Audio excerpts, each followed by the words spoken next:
What's up, guys? Welcome to the live stream of the voice chat Discord with Trevor and Rhys. Yeah, I'm just going to stream it, guys. I ain't going to do too much talking. It's going to start in 15 minutes. Anybody wants to say anything or have any questions, maybe I can get in there. What's up, orange bag lady? How you doing today? I'm actually just got off work and I'm just chilling. I'm drinking my daily Dos Equis. And all I'm going to do here, guys, is just stream it. I'm not even going to talk. So when they start talking, I'm just going to stream it and I'll come back and recap it, make another video about everything because I'm sure it's going to go on for like 2 hours. But I mean, if y'all ain't doing nothing, you're on a treadmill or whatever you're doing, kick back, drinking a beer or something, you can listen to the live stream, however y'all want to do it. What's up, big dog? What it is? How's your week? What's going on, guys? Going good, orange bag lady. OBL. I'm gonna call you OBL. That's a lot quicker, ain't it? Bex. Always having Bex. I've never tried a Bex. How'd you like that thumbnail? I put the Fosters and no, it wasn't the Fosters. What was it? It's the 4X beer. Hell, I forgot the name of it. No, something Castle. I put it in Trevor's hand. Oh yeah. What's up? Omi the Clown. Love your stuff on Twitter, dude. Really do. Could you please ask them what the true user count of the platform is at? Yeah, definitely. And I think somebody else is going to ask that. What they're a mass such man last month and Crackdown on. So I got some insight on that. I really do. And I'm just holding off before I make a video about it because it's a serious issue right now. I believe it is. I mean, it's not fair to everybody else who can use these, what do you call them? Lemon doors or something like that. You hook up to your computer and you can hook your phone up to your computer and run multiple phones. Yeah, that's a big issue, guys. It really is. What's up, big dog? I'll definitely ask him that, though. Definitely going to ask him that. If I get in there to ask him, I'm not real popular. Cheers, my brother. Cheers. Oh, man. My holiday, too much quality time and a lot of BC powders.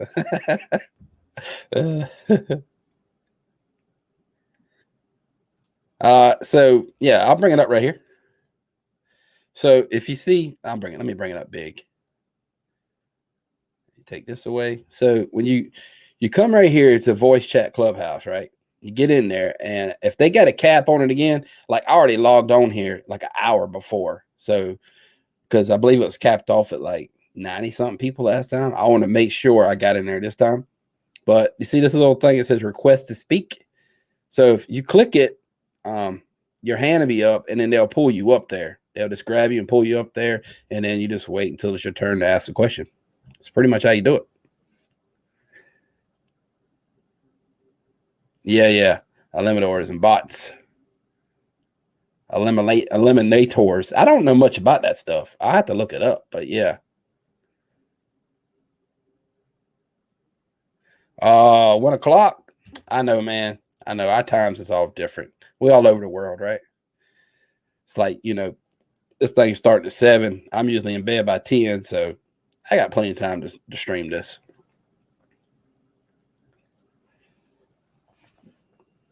So I'm kind of glad they're doing this tonight. So I ain't got to make a video, but I got a lot of stuff I want to talk about, guys. But I believe my work schedule is getting ready to mess everything up because I believe I'm getting ready to go on 7/12s, and where I can usually post one video a day. Now it could be one video every 2 days or 3 days until at least for 2 weeks.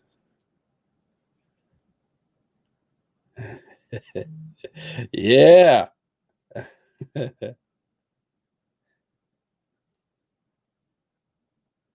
Yeah, that's how you do it, guys. I'll explain it one more time for who don't know. When you come in here, you get in Discord, you want to ask questions, right here. You got to go here first. And if you really want to get in and ask a question, you need to go in there right now, because if they got a 90 cap on this thing, you ain't gonna be able to get in. So go in there right now if you want to ask a question. And this little hand thing, you just click on this little hand thing, and hopefully they'll pull you up there into the chat part, and you can ask your question, you know, when they get done talking.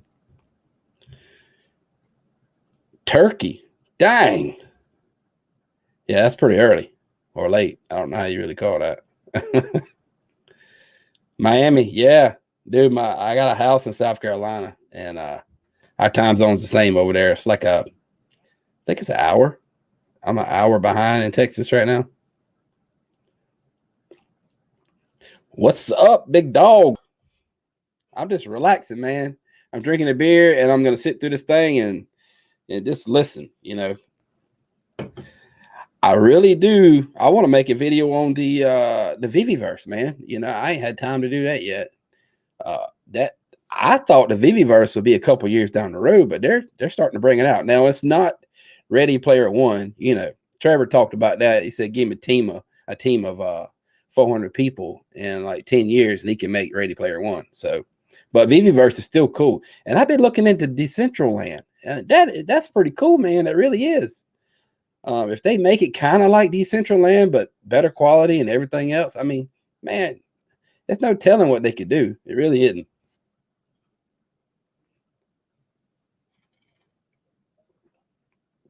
So yeah, we're just waiting. We got about 8 minutes left. Hopefully this thing starts on time. And when they start, I'm gonna shut up and I'm just gonna stream it.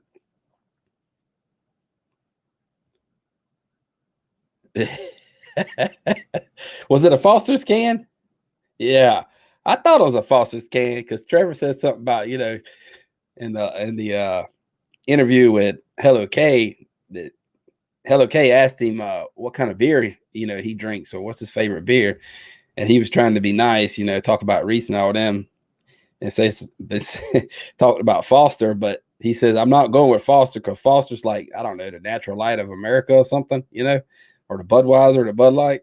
I used to drink Bud Light. I really did. But I don't know, man. And Michelob Ultra, I used to drink the hell out of them, but it's like drinking water. So, I mean, I kind of went to, you know, Dos Equis, Modelo's, all those kind of beer, because this beer is equal to like 2 Natural Lights or Michelob Ultra or any of that. What's up, crypto version? I can't even talk, man. I can't even see. I'm so tired, dude. Work is kicking my ass. It really is. I'm tired, guys. I ain't gonna lie. But I'm gonna stream this. They better not kick me out. I wonder if Cavell's in here. I would think so.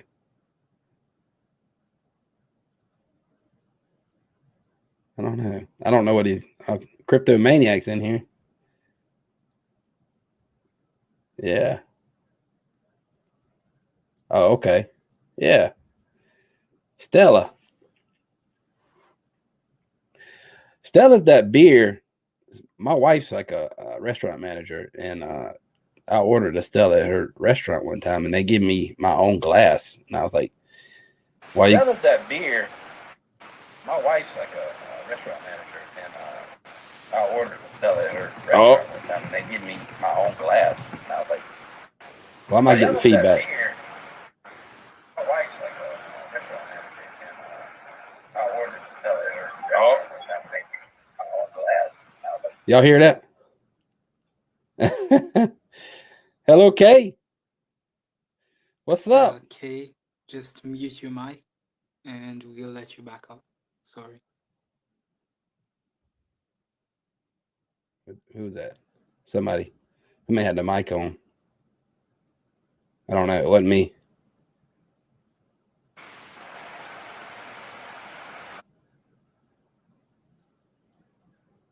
I don't know what's going on. Nice.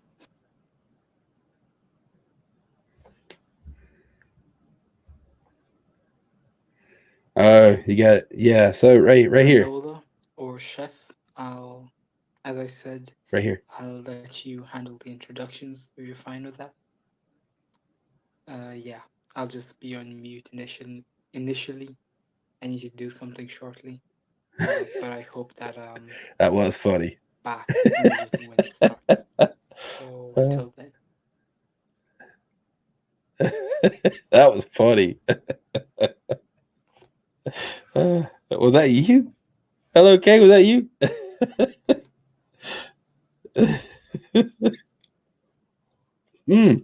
It is you because you're the only one that can talk. You and Cosmic Vapor, Granola, and Todd and Chef. That was funny. What's up, Pookie?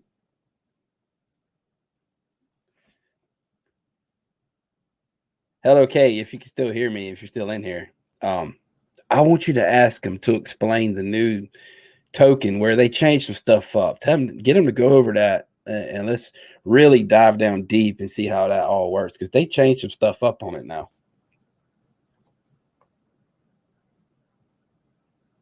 Yeah, that's cool.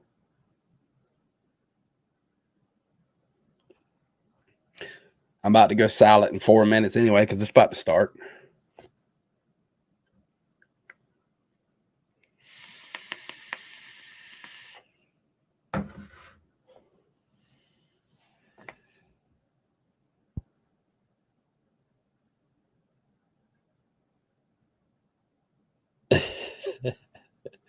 That wasn't you, orange bag lady. I don't believe that was you.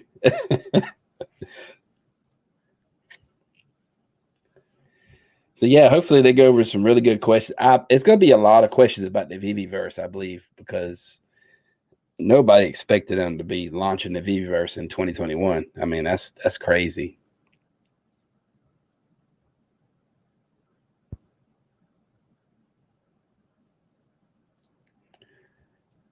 Think we'll be able to stake our collectibles. Yeah.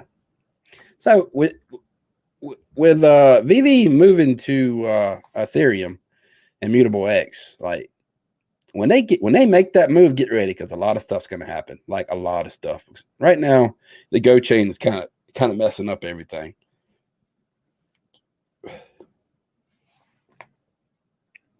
Yeah, definitely. I actually want them to talk about like the OMI holders. You know, I want to see a little love on the OMI side. I want to see, you know, if they implanted anything yet for us OMI holders as far as staking benefits and stuff like that. Because, I mean, like I said before, I'm not a collector, and I'd rather put money in the OMI than buying NFTs. That's just how I am. But if it benefits me that much, I'm going to try to get as many sets as possible.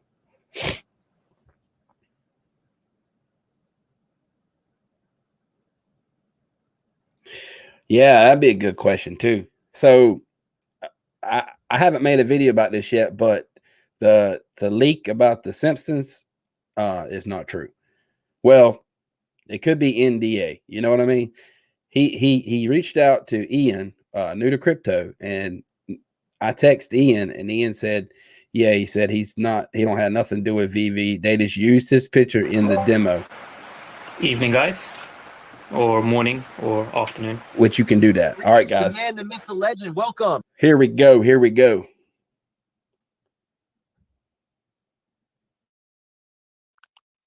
Hello, everyone. Rhys won't respond unless you ask a when question. When new headset, Rhys?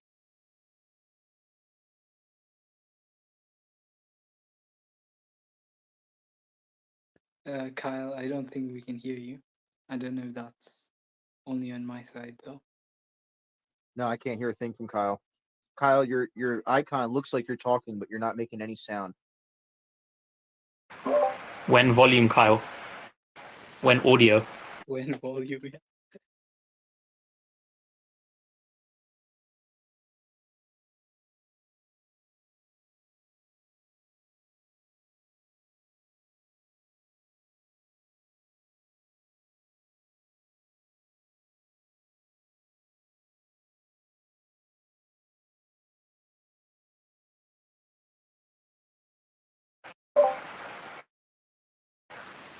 Have you guys seen that guy who's been? I posted a picture. He's been buying like all the Ritmos, all the Golden Dragon Gills, and now he's going after all the Professor Utoniums as well.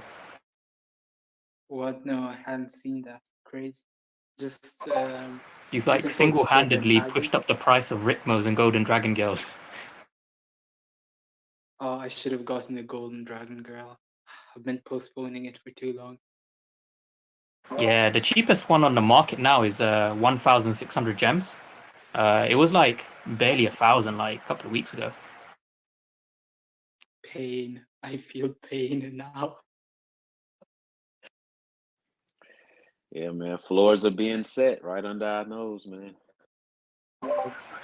It's like everyone else here is just trying to complete sets, and then this guy's just trying to complete the whole app. He's like buying everything. That's accurate. Do what whales do.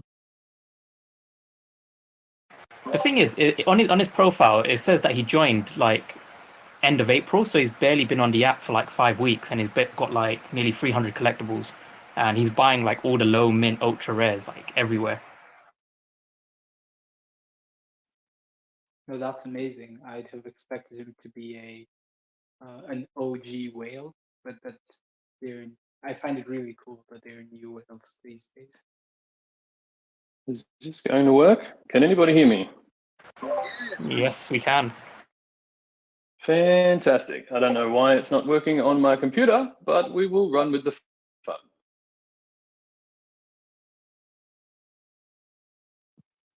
So, okay. Just to confirm, you guys can hear me now, right? I don't need to push to talk on my phone. Yes. Rad. All right. Welcome, everybody. I'm glad we got that sorted. I will deal with my technical difficulties later. Big welcome to all of you. Thanks, everyone, for being here. Happy birthday, Kyle, for yesterday, or maybe the day before. Much appreciated. Thank you. You are very welcome. Very welcome. And welcome, Trevor. Thank you for joining us, my friend. It is good to have you online. Now, just so people are aware, I think the channel might be full again. I just saw a message. I don't know why that keeps happening. I guess we'll have to figure it out, or maybe it's I need to open this up for it to be a larger audience. So maybe we'll give that a shot on the next one more than anything. But Trevor is here for the next hour with us, guys. So if you have any specific questions, earlier is probably the better time to get that out. And am I right in assuming that you're recording this, Kyle, or someone will put this out later? Yeah, I'm recording right now. Perfect. All right. Well, apologies to anyone who can't get in.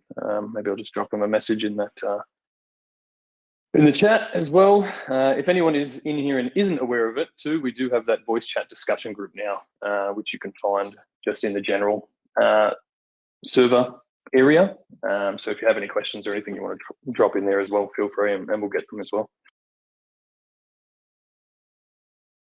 So yeah, let's get started, guys. If anyone wants to kick off, if anyone's got a question for Trevor, have at it. Otherwise, we could recap the last month as well. Trevor, when showroom? Straight to the when questions, I guess.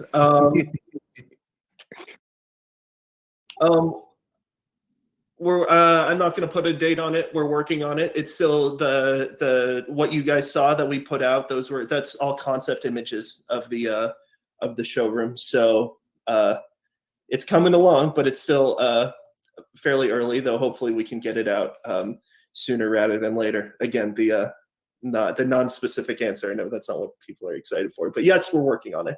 It's an active development. Hey, Trevor. I got a question like after our interview, and it's actually a pretty decent one. So when we had the demo app of Vivi, the one that Dave, you and Dan Crovers were showing, they had like a really, really janky version of the DeLorean. Obviously not the nicer version that we have now. And in that app, we had kind of like the plinths and pedestals, and they look kind of like, like plain white blocks.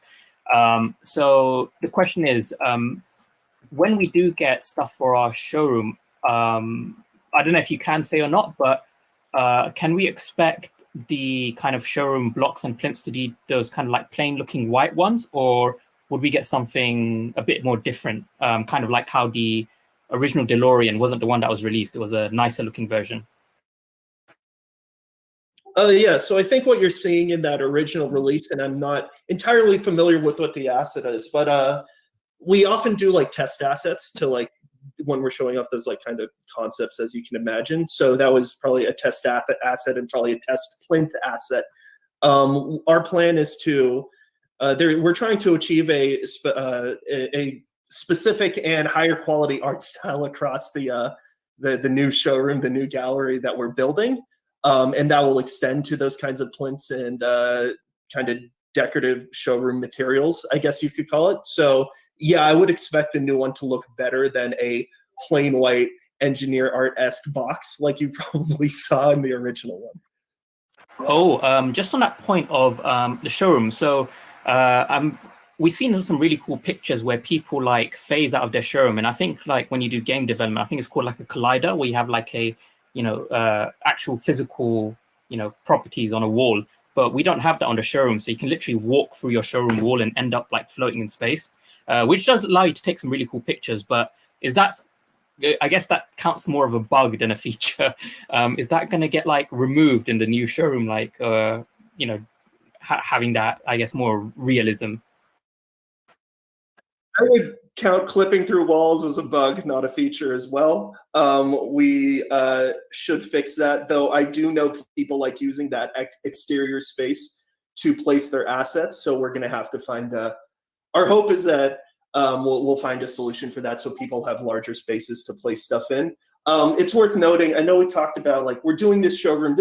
I'm affectionately calling it version 2 of the showroom, but just like everything when we're building this app, it's an iterative process. This isn't by no means the last version of this. We're going to continue to build and expand upon the idea of the showroom, hopefully create something a little bit more extensible in the future so people can have bigger, newer, more compelling spaces to put stuff in the future. But this is the first step towards that. So don't expect what we release to be the final version of this. There's going to be a lot of stuff going forward. And as always, we're listening to everybody's feedback about what they want to do with their showrooms, what they want to do with the whole app and with their NFTs. And we're like trying to incorporate that in a way that makes sense and is allows us to deliver that value as quickly in the most exciting and compelling way possible.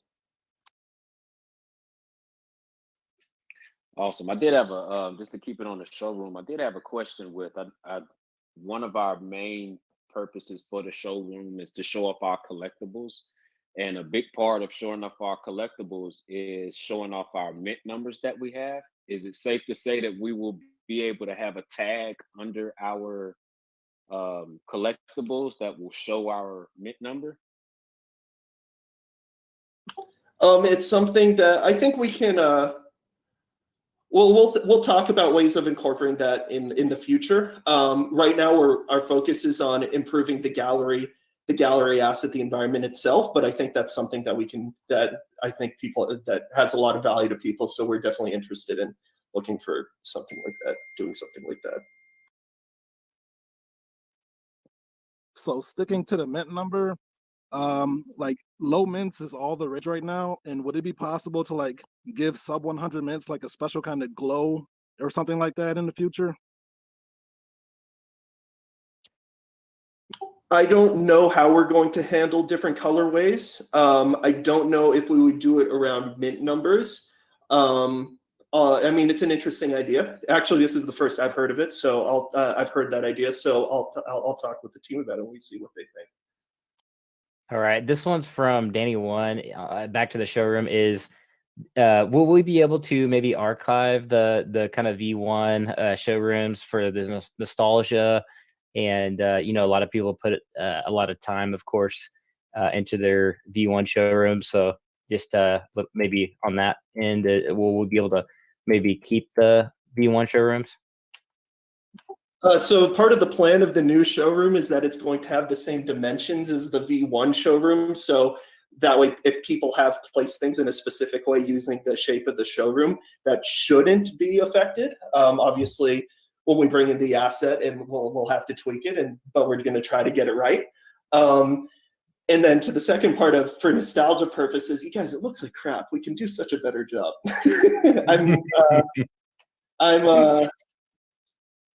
I personally, I don't want to, because I'm not a fan of just having like, if we can offer something better, just having the jank in there isn't a good look, in my opinion. But it's I don't know. That's an interesting question. I'll talk to but my guess is probably not. But I'll talk to Dan and the team about it, how they feel about that. I've got a question from Brock, Trevor. It's just with unboxing blind boxes, for example. I know that stuff isn't released yet, but would there be any, I guess, possibility of having kind of effects that can be applied to your collectibles? And he's described it as how Team Fortress 2 effects work. I'm not familiar with Team Fortress 2, so if you are, then I guess that would make sense. I'm actually not familiar with the TF2 effects either. Sorry. Hey, Trevor. I'd have a question going back to the showroom. So for some of us, we love the showrooms, of course, but placing items is sometimes a little bit time intensive. So can we expect there to be some standard placement or standard sizing of collectibles in the version 2 of the showroom? We are actively working on new tools to help the placement of showroom assets. So working on transform, rotation, scale tools to be a little bit easier to use and have more consistent controls throughout the app. We're developing that in parallel with the showroom, so hopefully that stuff should be coming quite soon. With that, we're also trying to create a more consistent UI and visual language through the asset placement tools, so it's a little bit clearer what you're trying to do and what each tool is doing. That stuff is still in development now, so hopefully it'll be coming out sometime fairly soon. Again, I'm not going to put a date on it, but it's something we are actively developing. It's actually the first thing. I know we talked about having the intern come on. We have that game design intern. That's one of the things that she is working on right now. It's the main thing she's working on. I've got a question for you, actually. I was wondering if there was any plan to allow people to move along the y-axis in the showroom. So do like a full free camera kind of thing? Yeah. Right now, the tool that we're coming up with isn't for that. We're still kind of using that first person perspective camera and kind of driving it by like almost like like if you are familiar with Unity, it has basically a character walk kind of, there's like a first person player kind of tool that we're basically using to drive the movement. It's since the walking in the showroom is fairly simple. I think Y movement and doing like free camera movement is something we could introduce in the future. It's certainly harder to figure out how to do like full XYZ motion, especially on mobile. So we'd have to explore different solutions for that. But it's an interesting idea, and I certainly see the value of it when it comes to building big, complicated like pieces with multiple NFTs. And then I just have one other question. When I'm putting similar NFTs in the showroom, sometimes like I try to make sure that they're the same size. Is there a way that there could be the ability to kind of scale the NFTs to be similar? Like, I don't know if that makes sense, but like drop all your NFTs and then just say like, okay, I want them to all be the exact same size of this NFT, and then they can all resize to be roughly scaled. That's a really interesting idea. I will talk to I'll talk to the team about that. Yeah, it's like kind of like snapping, essentially. Like on Canva, you can kind of like snap everything to one size. Yeah, I think snapping tools like that are certainly helpful for a number of different reasons. The other thing, all the collectibles are made to a certain size originally, and I think I personally would like to see something to like kind of reset things to the original size, which might be original size of the asset, which might be helpful for some of these use cases. I'd have a question concerning the y-axis too. So in AR mode, as far as I know, we're not able to move collectibles along that axis yet. Is that something that is going to be implemented in the next update?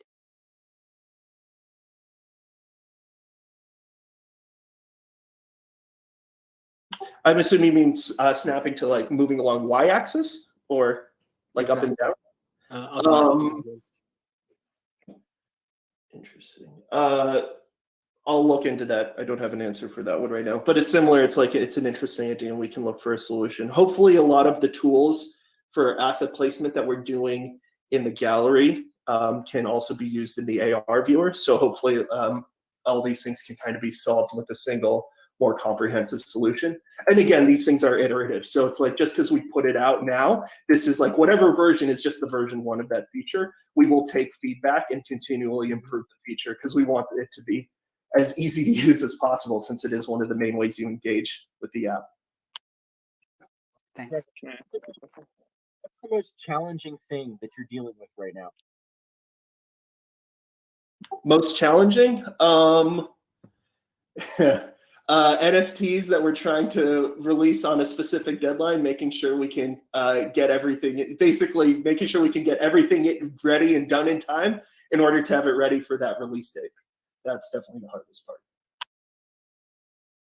Regarding the look of the NFTs, I noticed when I zoom in on some of the shinier ones, you can see it looks like they're having like a photo shoot. Are you guys working on like having them reflect their environment that they're in?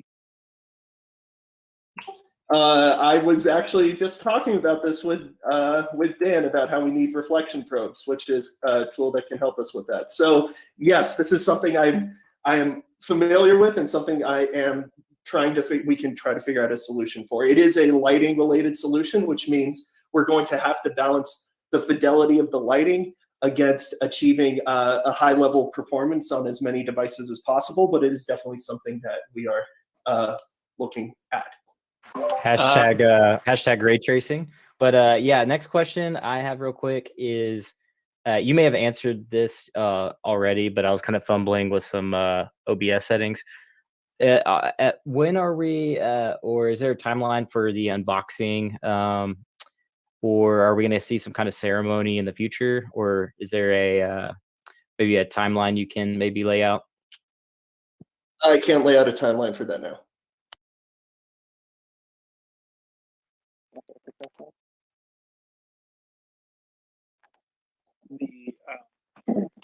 For the Z-axis, Minecraft does, like, for the creative mode, there's like a button that you can enable, like an up and down button. That might be helpful for mobile. They do that for mobile. You could just download and see. The question that got asked earlier about effects. So Team Fortress 2, they have base assets, and then you have a bunch of different effects that you can, so it adds like another layer of rarity. It'd be cool if there was a blind box method to kind of get an effect that you could then apply to, like, say, a Todd or something like that. And so then that would apply either like a shimmer or a sparkle or even a fire effect or something like an effect that could be added to it to make it like almost a 101 or very, very high rarity. And then they could be unboxed. So you'd have like a super rare drop of an effect that you could apply to any asset. I think that's a really interesting idea. Ultimately, blind boxes is more than just like the front end of ceremony that you see. There's always, we have to building a system in which we can like mint blind packs and all that. There's a lot of stuff that needs to be figured out for us to deliver blind boxes. I think these are all really cool ideas. And of course, we're always listening to them. So it's like if you're just keep shooting me stuff like this, I mean, it's still pretty early. It's still early on developing these kinds of features. It's something we're definitely excited about doing. I like the idea, and it's something that we can for sure look into. Yeah, I'm happy to give you a fire hose of ideas if you wish. Well, don't all rush me all at once, but what's your favorite? I was just gonna say, what's your top like 3 blind box or ceremonies, if you will, that's your favorite from other games or things like that? Well, the first one is going to be Legends of Runeterra because I worked on it. Other ones that do a good job. I actually do like what Top Shot does for their opening ceremony. I think they do a good job with it. And then in games, other ones that I really like, actually the one in what's the other? The Gods Unchained was pretty solid. I mean, ultimately, it's one of those assets that a lot of people put a lot of time into. So pretty much any studio that's delivering it within their world tends to do put a lot of effort into it and build really exciting ones. So it's kind of hard for me to say which one's really good. Ultimately, the goal is to achieve a really cool IP resonance and a really cool sense of celebration that feels thematically tied into the universe of that experience. So I think it's hard to say which one's good. There's kind of a established design language for those things that we are going to want to achieve. Hey, So Trevor. Oh, sorry. Go ahead, Gail. no, go ahead. Oh, thank you. So I had a question coming in from Meme Face, and it's concerning the Batman Who Laughs.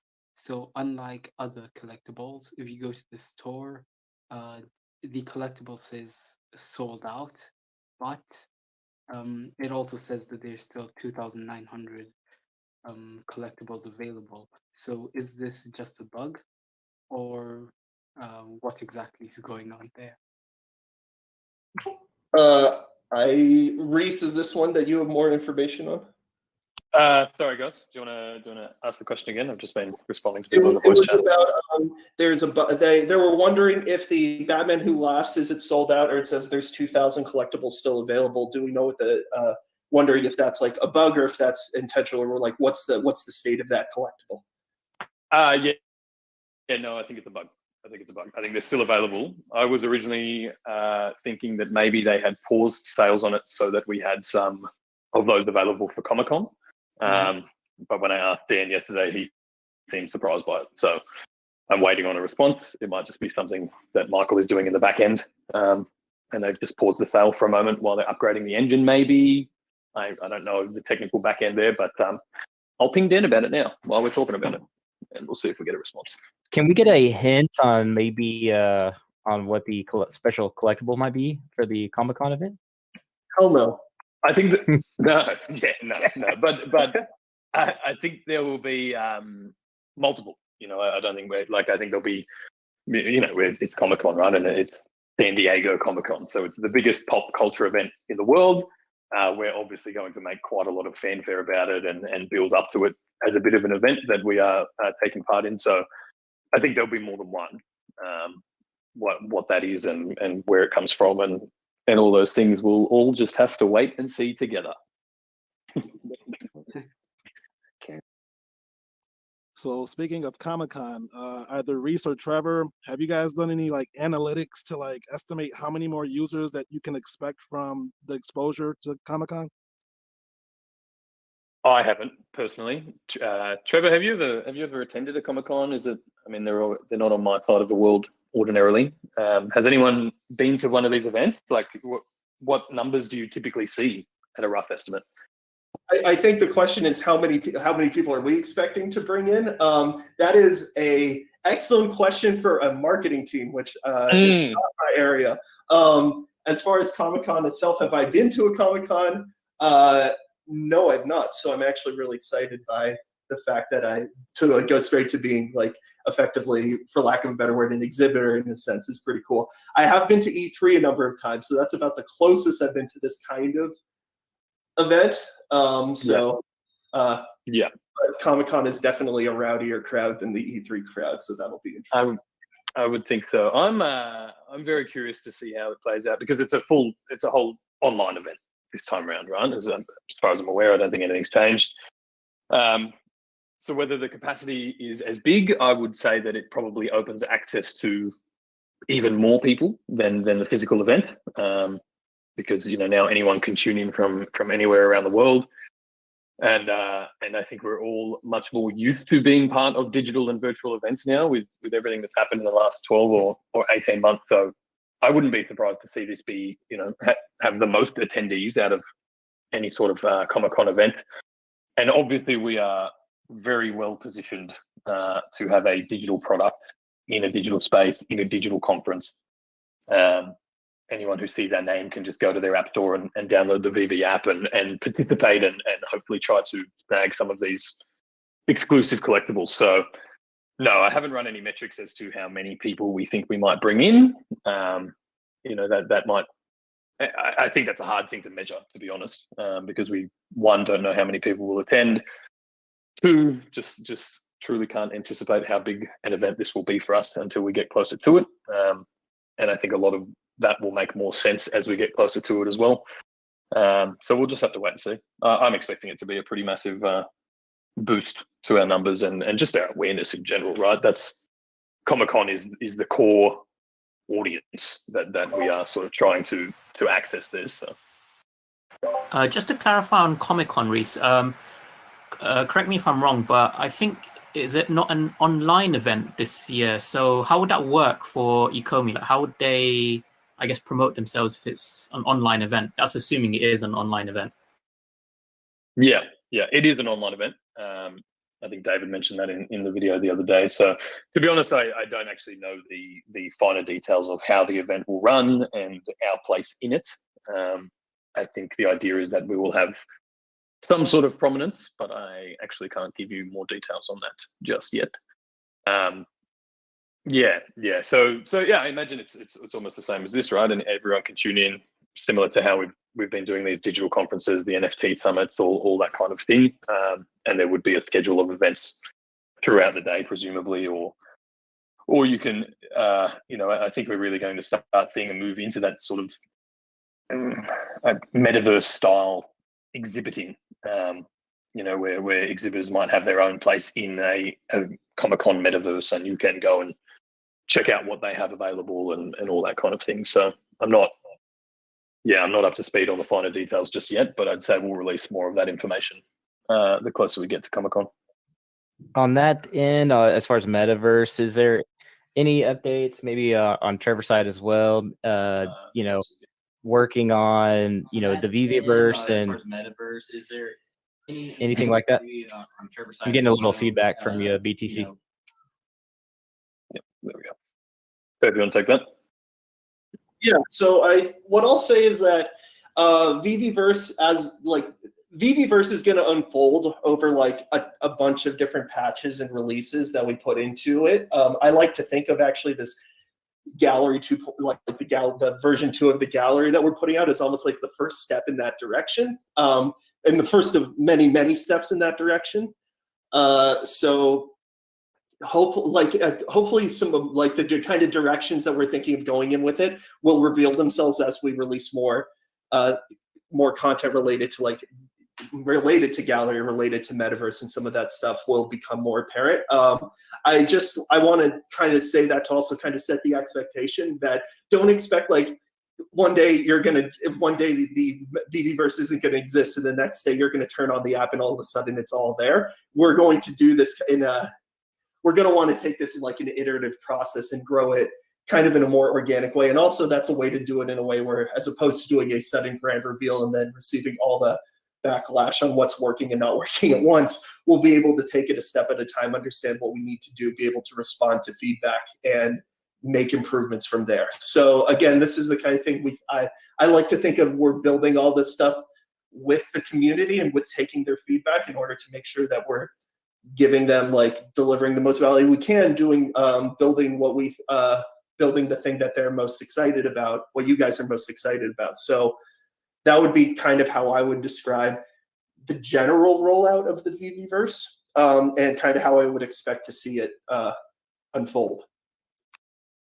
Hey, Rhys. So I believe I have a question that's more oriented towards you. So concerning Comic-Con, I believe that the Comic-Con that will be held in July is going to be online, but then later in November, there will be a special edition Comic-Con that's held, I believe, in person. Nice. So is VeVe only going to be partnering with the online edition, or may there also be a partnership with the in real life edition of Comic-Con that's going to be in November? Great question. At the moment, to my knowledge, we're partnering with the online one. We'll be at the online event. But obviously, Comic-Con is an annual event. And it's not like that audience that we are trying to reach just disappears after one of these things. So you know, we're really taking VEVE on the road now, and we'll continue to attend these kind of events. As to whether we'll be at the live special edition later in the year, that really depends on the state of the world.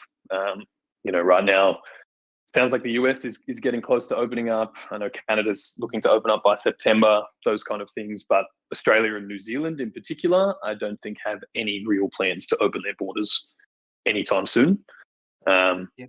So it'll really depend on the boys' capacity to get out of the country and whether that's a practical thing. But yeah, I think we'll bring enough eyes through the virtual event anyway, and then we'll continue to attend these events as we move forward. I'm in Los Angeles, so if you just want to send me down there with a sign or something. Just a sandwich board. Vivi. That'll look professional. It can just say Showroom V1 at the bottom, so people know how different V2 could be. I mean, in all seriousness, though, I think Rhys does raise a good point here. This is the VEVE team. The Akomi team is very international. It's we're a remote team. We have people working on this all over the world, which is really exciting. But it also means we these kinds of things do, like anything that's a specific in-person event. Well, it's something I think we're all super excited to participate in. There are obviously logistical challenges that can get in the way of that, like if they won't let him off that continent way down under there. Sorry, Rhys. But it is something that we're all like pretty often talking about. So it's like if we're again, just like anything else, if we're not talking about it, we're not moving for it. That doesn't mean we aren't making plans or thinking about it or making moves to be a part of it. It's just there might be a lot of other extenuating circumstances that we can or won't speak to with relation to that. But it's definitely something like I'm super excited about, and it's definitely the kind of place I think we would want to be. So going back to the VEVE-verse, I know you guys have been grinding, getting the licenses and stuff for like 4 years or so. Can you speak upon how long the VEVE-verse has been in production? Like, when did you guys actually start programming and stuff like that? Not that long. It's, I mean, I think, again, I would describe it as we're on, if you call our current version of like the gallery, I kind of refer to it as V1 of the gallery. We're working on V2 of the gallery, as well as starting to work on some other features that help us move towards a more connected world here. More like more of that metaverse feel that people are wanted for.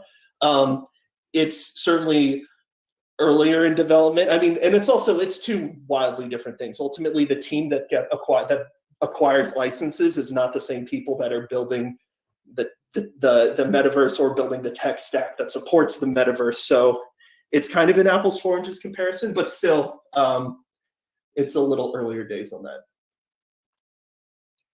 Going with the I'm sorry, was you talking, Rhys? No. I was just going to give a bit of more of a chronological sequence as to you know, the acquisition of licenses and those things. That's been from day one. Once we kind of decided to make the move into this industry, and then the development. You know, so we had to actually obviously conceptualize the idea and start to approach these licenses and things to make it happen.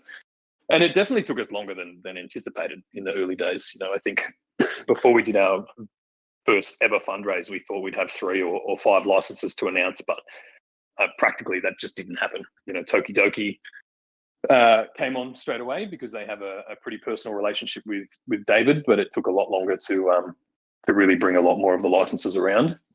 So it wasn't really until those engines started chugging that development on the mobile apps started, and then most recently is the development on the VEVE-verse and the next iteration of the gallery showrooms and things like that. So yeah, just I was really just going to provide a little insight there, but go ahead with your question. Okay, appreciate it, man. So with the metaverse, going forward, just trying to gauge how huge this thing is gonna be. So I'm trying to curb my excitement a little bit with it. But with the are there plans, if we are attacking the metaverse, are there plans to move forward onto PC, consoles, kind of like Roblox is on everything. The phone, you can seamlessly go from your phone, play with someone on a PC who's playing with someone on the console. Is that where we're headed? I know it's not soon, but is that the vision that you guys are looking for? Consoles, I'm not 100% on, but I personally haven't had that discussion. PC definitely. That's the next move. As the web platform is, under development now, and that just gives us a lot more power to kind of create and design the metaverse. From a technical standpoint, maybe Kay or Trevor, maybe you guys have much more knowledge on this. I mean, what is the transition between something that's available on mobile and PC to also being available on console? Do they run these days almost like a web browser platform, or is there extra? Yeah, so I will say I think what you're describing is there like a platform agnostic future in the sense that VEVE can be on every platform and you can move freely between it is something I would be really excited for. And I think if we want to build this in truly the most scalable and accessible way possible, that's definitely the direction we want to run in. As a practical matter, building a game or building anything to get it onto a console, like consoles have a pretty strict certification process. So that's basically every time you're building a game, you basically first you have to get a dev kit from the from Microsoft or Sony or Nintendo, if Nintendo will even let you have one. Those things cost thousands of dollars, and then they basically give you a booklet with like 3,000 pages of all the rules you have to follow. And then you keep submitting stuff over and over and over to get feedback, and every single time they reject it until the 100th time when they finally let it pass. It's a very complicated process to get anything onto consoles. Is it the first place we want to go right now? Probably not. I think PC, it's still a much more proliferate platform. There's a lot more of them in the world than there are consoles. I think console is an interesting platform to be on, but there are a lot of challenges with it. So I wouldn't expect that specifically soon or anytime soon. But PC for sure is something that we're working on. And definitely we're always concerned with like high accessibility, high access, as much freedom for the player to kind of have stuff on whatever platform they want it on. For me, I think another platform that's quite interesting, and I would like to see us move toward would be like specific like TV OS platforms, just like OTT solutions, kind of like that, where you can actually put it on smart TV and see stuff in like a beautiful large 4K display. I think that would be something exciting for us, and it allows us to do it without having to get on other consoles. Yeah, that was going to be my next question too, because you see a technology growing on these smart TVs. That would cancel out the console. I think consoles in general are going to be canceled out anyway, and it's going to be going to streaming before long. So that's awesome, man. And I don't think consoles are going anywhere too soon. I think the delivery of content to consoles is changing, and I think one of the coolest things in games in general is kind of the rise of streaming and multi-game subscription services. But there's some cool. I mean, we're still figuring out how we want to get into that space, but definitely to borrow words from like how Sony and Microsoft speak, to like get into the living room is something that we're definitely thinking about. Nice. Do we have? Oh, go ahead, Rhys. I was just going to say Brock made a good point in the voice chat discussion, and just a reminder, if anyone has questions they want to drop in there, go for it. But I think we all probably see a future where consoles do become obsolete because they're replaced by wearables and those kind of things too. So that might be our into the living room moment when wearable technology like AR glasses become much more accessible and user friendly as well. So just a little addition there. But go ahead. You had a question? Oh, I was going to see if Orange Bag Lady or maybe Claire had a question. Can I ask you a question real quick? Just since we were on the topic of the metaverse, when you think of the VeVe-verse, what is it exactly that you're imagining? Because I feel like we all have different ideas, but I was just wondering what like you, Trevor, and Rhys specifically are thinking about when we talk about VeVe-verse. Yeah. I'll go first, and then Trevor can probably come in with more factual information as to what it is. So I think the first iterations of the VeVe-verse are really just expanding on your ability to customize your digital space. So whether that's, you know, everyone then has their own, I'm sure you guys have seen that little render image that went up on our website a couple of days ago. You know, so maybe everyone has their own showroom or their own digital space in the VEVE-verse, and then you can teleport to each other's showrooms or things like that. I guess the same sort of concept eventually as like a Roblox or something, where people might enter your showroom and you have your own mini games and stuff like that too. I guess that's my first sort of vision for the VEVE-verse. It's really just opening up your capacity to customize your digital space and share that with other people. That would be my first iteration. From that point, you know, I think it'll take us a little while to get there. So I guess we'll continue the dreams past that. But Trevor, is that sort of where your line of thinking goes? I mean, where does your vision extend on the VEVE-verse? Oh, for me, I think, again, I'm thinking in terms of what's the kind of experience we want to deliver and like what are the outcomes we kind of want to achieve with it. I think creating that shared spaces, I think, is really exciting. Again, creating places where people can personalize their space and like create something really that's uniquely, like, that feels like it's their space and their world within this larger world, I think is really cool. I'm also really excited by creating a space that really feels like aspirational to be in the sense of like, and I'm not, and when I bring this up as an example, I'm not like describing it as bad, because I actually think they're currently doing a really good job with it. But look at like Decentraland is something that is kind of that almost like shared space, but it does. I don't see the like a really wide appeal with it, because I think the style of it is kind of cartoony and a little kitschy. And I'd like to do something we have with our assets. I think our assets are like the NFTs we're delivering at a very high quality bar, and I think that quality bar is going to soon take like even further leaps and bounds forward and become even better. And I think we can build a space to match that, and creating that will create something that I think is really cool and exciting for people to want to be in. As far as the specific activities and the like underlying platform and tech that powers it, that is something that we have to develop and figure out how we want to build it. But ultimately, it's about creating, for me, a space that really feels like aspirational, and someplace, like, it has to be a place where you want to spend time in, just like whether or not you're an owner of content in it or not. Like, I want to make something that's like exciting for people to want to visit, even if they're just like a tourist passing through, in a sense. And again, this is like me describing what I think Rhys and I both kind of described what we would like to see. This is no like promises of like this is what we're building or what have you. I just want to clarify that while we're discussing. Understood. Thank you. So this might be further down the line, but I know you guys have brought up renting NFTs and owning land. So I'm assuming you can make money off of the activities that goes on that land. Can you guys see somebody possibly making a part-time or full-time income in the VEVE-verse from activities in the verse?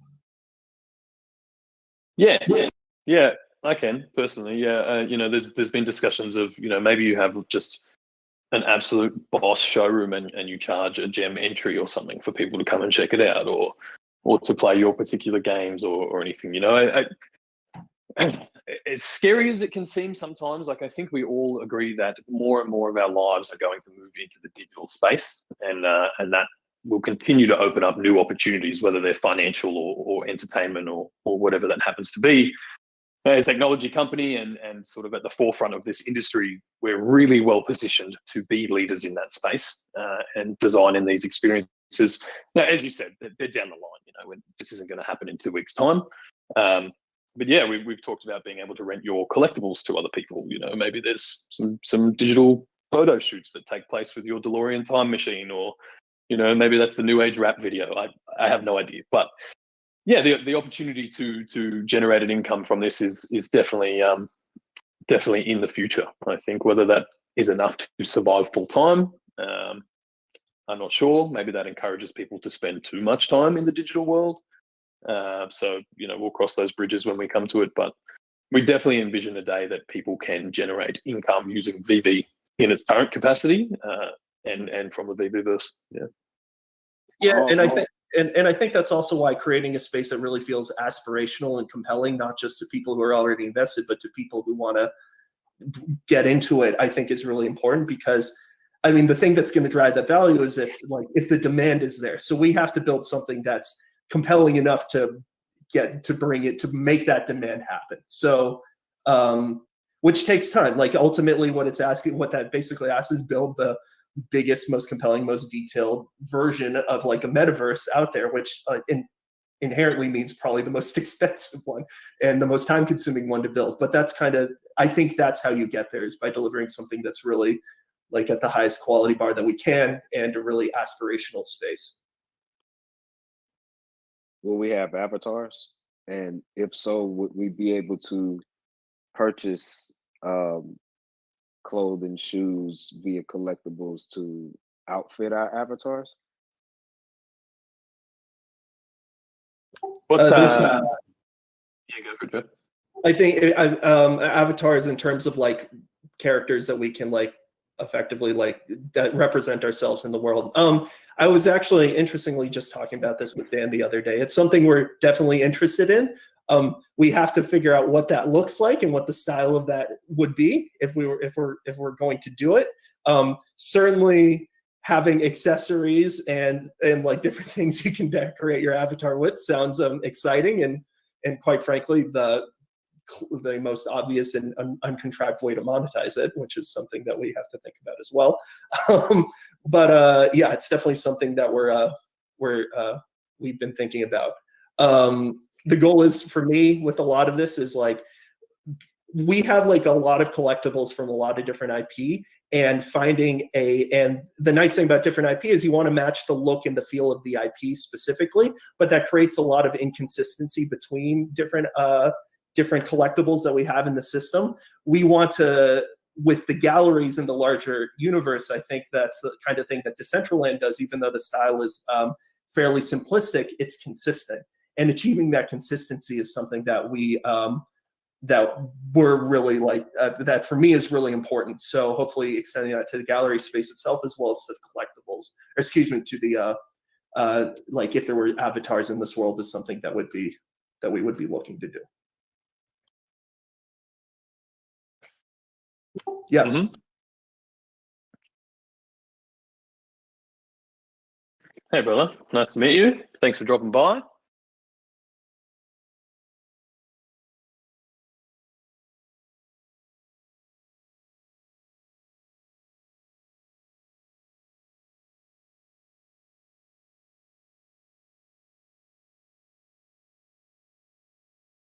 Yes. Yeah, I think there was in one of our most recent updates, and I think this one too.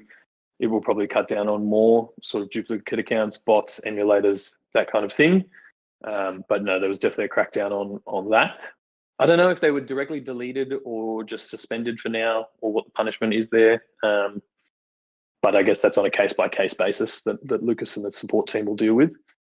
I think we're up to 300,000 accounts now, 300,000 users, something like that. I know that I saw that go out in the Ron English PR maybe.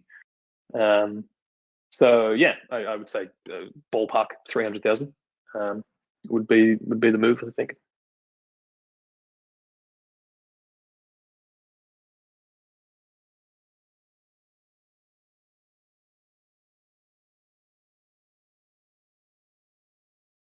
Yeah, so the red lines, if they're still displaying, that is a bug. I think it is probably only affecting some devices, but might be best to, if that's affecting you or anyone else, just ping me a message or open a ticket, and we'll get the devs to look into it, because the red lines should disappear once you've placed your collectible. What was the other part of the question?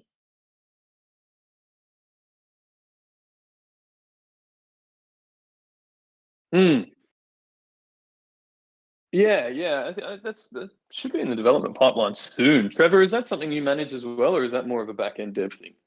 That's more of a back-end dev. That's more tech related. Okay, cool. That's more a tech side. Yeah. I'll find out about that, because that is a good question. Obviously, we want to be able to offer in-app recording rather than just the screen recording your phone. And it was definitely in the pipeline early, so it's probably back on the table now. I'll ping Dan, and hopefully we'll have an update for next week.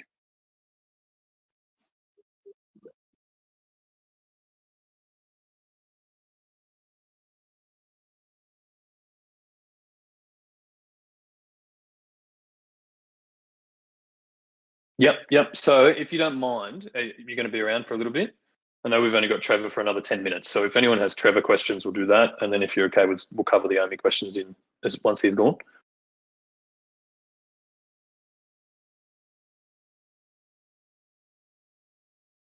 I like how often we get this. Yeah. Man, I change my beer like every day. I don't have a particular like. Get out of it, mate. Foster's, it's not a thing. All right, let's just clear this up. Foster's is not. Just clarify for people. Foster's is like the Bud Light of Australia. Yeah, it's not even though. It's like the Bud Light of the UK because that's the only place I've ever seen it served. Like it's not. No, it's not. I can vouch for that. It's one of those. It's Australian branded beer. It's like Outback Steakhouse. It doesn't exist in Australia. It's just an American brand. It's 100%. Yeah, American branding. Yeah, absolutely. You know, it's like all these Australian things. People think because there's a kangaroo on the side of it, it's come from Australia. It's a marketing ploy. So definitely not Foster's can answer that question. Yeah, I change beers depending on the day. I'm more of a red wine person, to be honest with you. Quite refined like that, you know. Red wine and rich mahogany smell in your house, and absolutely. Many leather-bound books. Many leather-bound books. Many. If you want the swill of Australia, you go for VB. Yeah, the Green Demon, mate. That's how you do it. I'm a Melbourne boy, so I know all about it. Nice.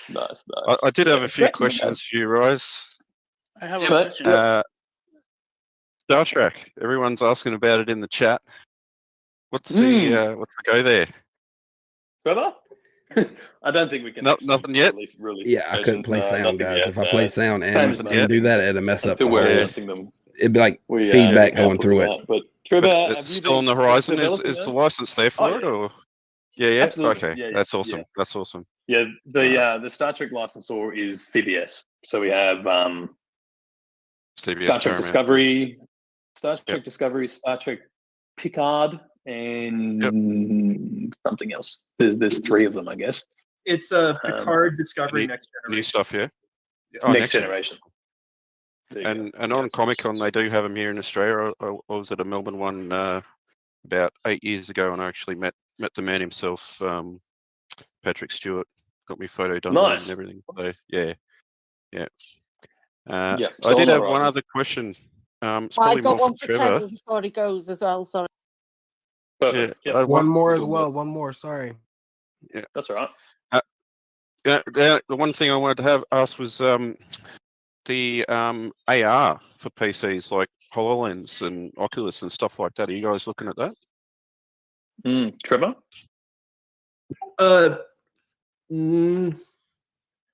Right now, we're going to start with let's just get it onto PC, and then we'll figure out how we want to do AR functionality using PC. HoloLens is a weird platform for us to go after right now because it's so niche. And for me, again, it's like, let's see how we can make this as accessible as possible to as many people so we can get as many people in. So to have that vision, but then run in the direction of literally the most expensive piece of hardware on the fucking market. The dev kits are what, $8,000 or something? Yeah, $8,000, and then the consumer version, and I'm using heavy air quotes around consumer, is $3,500. But you can get a discount, all the 50%, all the way down to $1,700. You can rent them for $100 a month, I think. Yeah, the point is, it's not free for a while on that platform. But it's something we want to have that functionality as many places as possible. Available to go across, and a platform agnostic future is ultimately what we want to move for. So just because if some feature doesn't exist on one platform, doesn't mean if you're on that platform, you won't have access to it, because hopefully you'll be able to access every things through multiple platforms and move things across. Hardware is a delivery system for the software, for the VEVE verse, for all this stuff. That's like kind of how I view it. Yeah, absolutely. Look, if you get it onto consoles, I'll send you a slab of VB. Xbox. You'll be happy about it, trust me. I had a question. I want to go in order that people so I heard C. Russell Griffiths, and then who was the other person? I'm sorry, I missed the other person that spoke up after him. That's me over here with the diamond hands. Yeah, it's Claire. Maybe you haven't guessed, but I'm quite a big fan. But it's just really, when using the app, have you got plans to develop it? Because you are kind of limited. Maybe it's the amount of I use it that I notice in how you can use it. For example, if the sun goes down, you can't get even a normal surface to kind of start the AR mode up. But also, I found out now that you don't actually need internet all the time. If you load the character into AR, you can take it to places where there isn't. But it's that difficulty of getting the surface. It's like when I was out of a kayak, I managed to just about do it on the paddle and nearly fell in, you know. I did see those photos. They were great. Interesting. I think what you're running to is a specific AR tech challenge. So I don't want to go to. We have we're using existing AR tech to make this possible. And so as that develops, because again, all the tech is getting better over time, those features will make their way into it. Specific to your question, because you brought up lighting, as everybody knows, one of my favorite things to rage about on Twitter. We are working right now on functionality that again allows you to adjust the position of the sun as well as the sun, so you can align your shadows, which will make me very happy when you guys post stuff, as well as set different initial lighting conditions, so that like if it's a sunny day, you can have sunny lighting with sharper shadows. If it's cloudy, you can have cloudy, like the more diffuse lighting to match that, sunset lighting, nighttime lighting. Those are things that should hopefully come with it. And of course, we'll take feedback to expand upon that. Again, everything is just the version 1 of that feature. We can continue to make things better over time. Thank you. I had a wee Trevor question, if I can squeeze it in before he has to go. I think we all know that. Oh, sorry. I think we all know that VEVE has a lot of applications for the future. But would you guys ever consider moving into the educational space and maybe creating something like David Attenborough's like most favorite top 100 animals, and or Neil deGrasse Tyson's something out of a science book or something like that? Sorry, Trevor.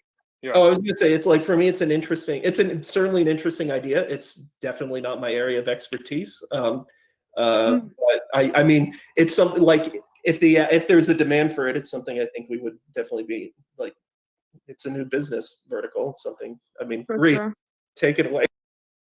Yeah.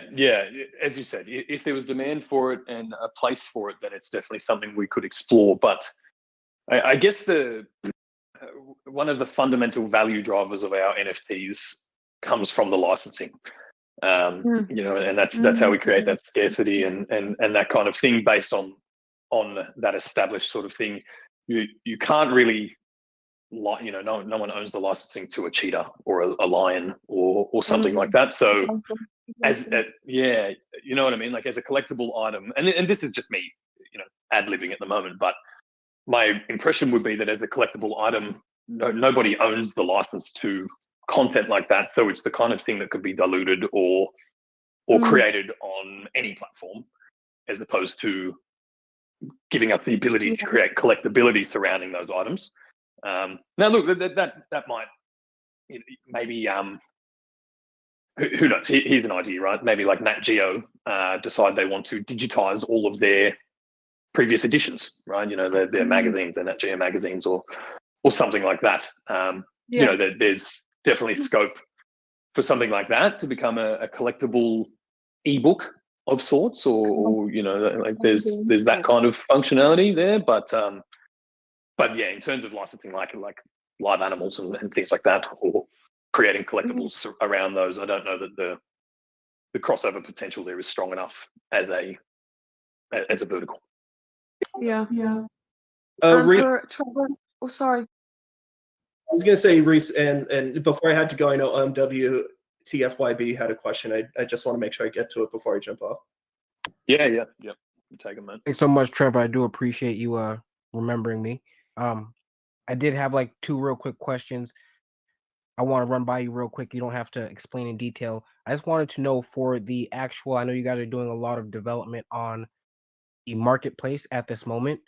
In regards to bidding, I know that on the Android, I have heard that all that has been updated to do edition numbers and all that good jazz, ending soonest. I wanted to know, would you guys plan on adding like an escalation clause? I do real estate, so I deal with these a lot, similar to like what eBay does, to have like a max bid per item or like a notification. I know you guys are swamped. Thank you, God, for all you guys do for us. We really appreciate you guys. Get some sleep one day, please. But do you guys see in the near future that you guys might have a notification that will say, hey, you have a bid ending in 2 minutes? I think honestly, I think that's probably more of a Rhys or a like tech team question, unfortunately. But it's definitely an interesting idea. As people have been throwing stuff out here that I think are cool ideas, I'm noting them down so we can bring them back to the team. Nice. Yeah, to answer your question, absolutely. The notifications you've probably noticed aren't running at the moment, or not in the capacity they were. I think when we were doing all the refactors, they were just eating up too much back end resources.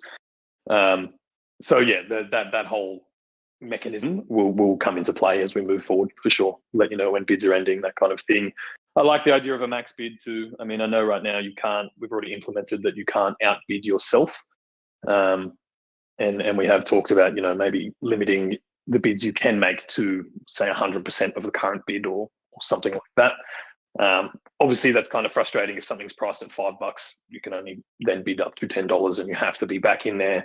That's where the notifications would come into play. So it's just a balancing game at the moment. And as you guys can probably imagine, the last 6 months, we've thoroughly tested the system and what is working, what isn't working. Even when we rolled out the updates to the market last week for the sorting options, obviously that wasn't the best move because then it just lists all the auctions before the buy now, all those things. So, it's always an iteration and always a work in progress. And if that is going to make the user experience better and the app run more seamlessly, then yeah, absolutely. We'll look to implement those. Got to run. Thanks, everybody. Sorry. All right. Thanks, Jeff. Thank you. Appreciate it, mate. Thanks for dropping by. Cool. All right, guys. Well, that's all the Trevor questions. So we've probably got another hour if that works. Now, there's a few questions that have come in that I've just collected in the voice chat channel. So I might just cover those first. It might answer some of your questions anyway, and then we'll dive into the rest. So the first one that came in, Mark from VEVE Wiki, I think you might be in the chat already, but I'll ask and answer your question anyway. So you wanted to know that once ETH2 is completely up and running, will we stay on layer 2 for immutable or look to transition to layer 1? So just to bring people up to speed on that, the short answer is no. Layer 2 gives you scaling on layer 1, but once the merge happens from ETH1 to ETH2, so when it changes from proof of work to proof of stake, you don't then just go back to layer 1. I think the whole user experience lives at layer 2, and that will continue to be the case once all of Ethereum transitions to ETH 2.0. I know it's getting a bit confusing with all the 2s and 1s and all of that. But that is the general sentiment there. Once you're on layer 2, you stay on layer 2, and all other apps and dApps in the ecosystem will upgrade to layer 2 and stay at that point once it transitions to the new network. So hopefully that covers that question. I've just got 2 more here that I'll quickly whip through as well. Vladimir, what did you ask? You mentioned preparing for Comic-Con and having a store inventory for the next few drops. So basically asking, will we increase the mint numbers to ensure that we have inventory? I think this has been covered before. The commons and uncommons will have higher edition numbers. I mean, just in general, they have higher edition numbers. Whether that happens for every drop between now and Comic-Con, I don't think so. it doesn't make sense to just up the edition numbers on every release. That that will still be made on a case by case basis. But the purchasing limits will stay in place. Same deal depending on the release that's happening during the week, just to try and maintain some inventory in the store, because if we're attending this huge event in 6 weeks, 7 weeks time, same deal. We don't want to end up in the same situation we've been in for the last few weeks, where new users come to the store and then cannot actually purchase anything or experience the app. So that's definitely in our consciousness for the next little bit. And then IDK 101, regarding the announcement to give the OMI token more utility by allowing users to buy and sell OMI directly, do we think this will make VEVE less user-friendly to the mainstream? Short answer again, no. So the way this works, we will run, essentially it's running two parallel systems. One, you will transact in and out of gems, and the other, you'll transact in and out of OMI. So it still remains very open to the mainstream audience because they can transact in gems. It's very familiar. If anything, I think it pushes people into the OMI rabbit hole, because if they can see that in the market you can now list things for gems or OMI, you're going to want to. I think most people's inclination will make them wonder what that is. And once you realize the value propositions of OMI and whether holding that, if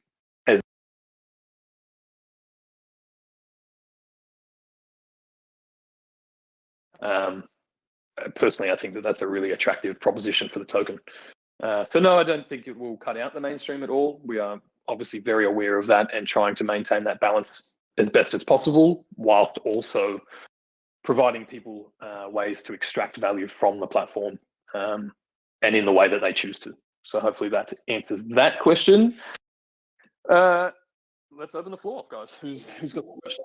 What do we got? I'll whip through those two. Hey, I do have one more question. I know that Trevor left, but hopefully someone can answer this on the team, or if I can shoot you over a DM. And now you know who I am. It's actually the name of my company. So nice.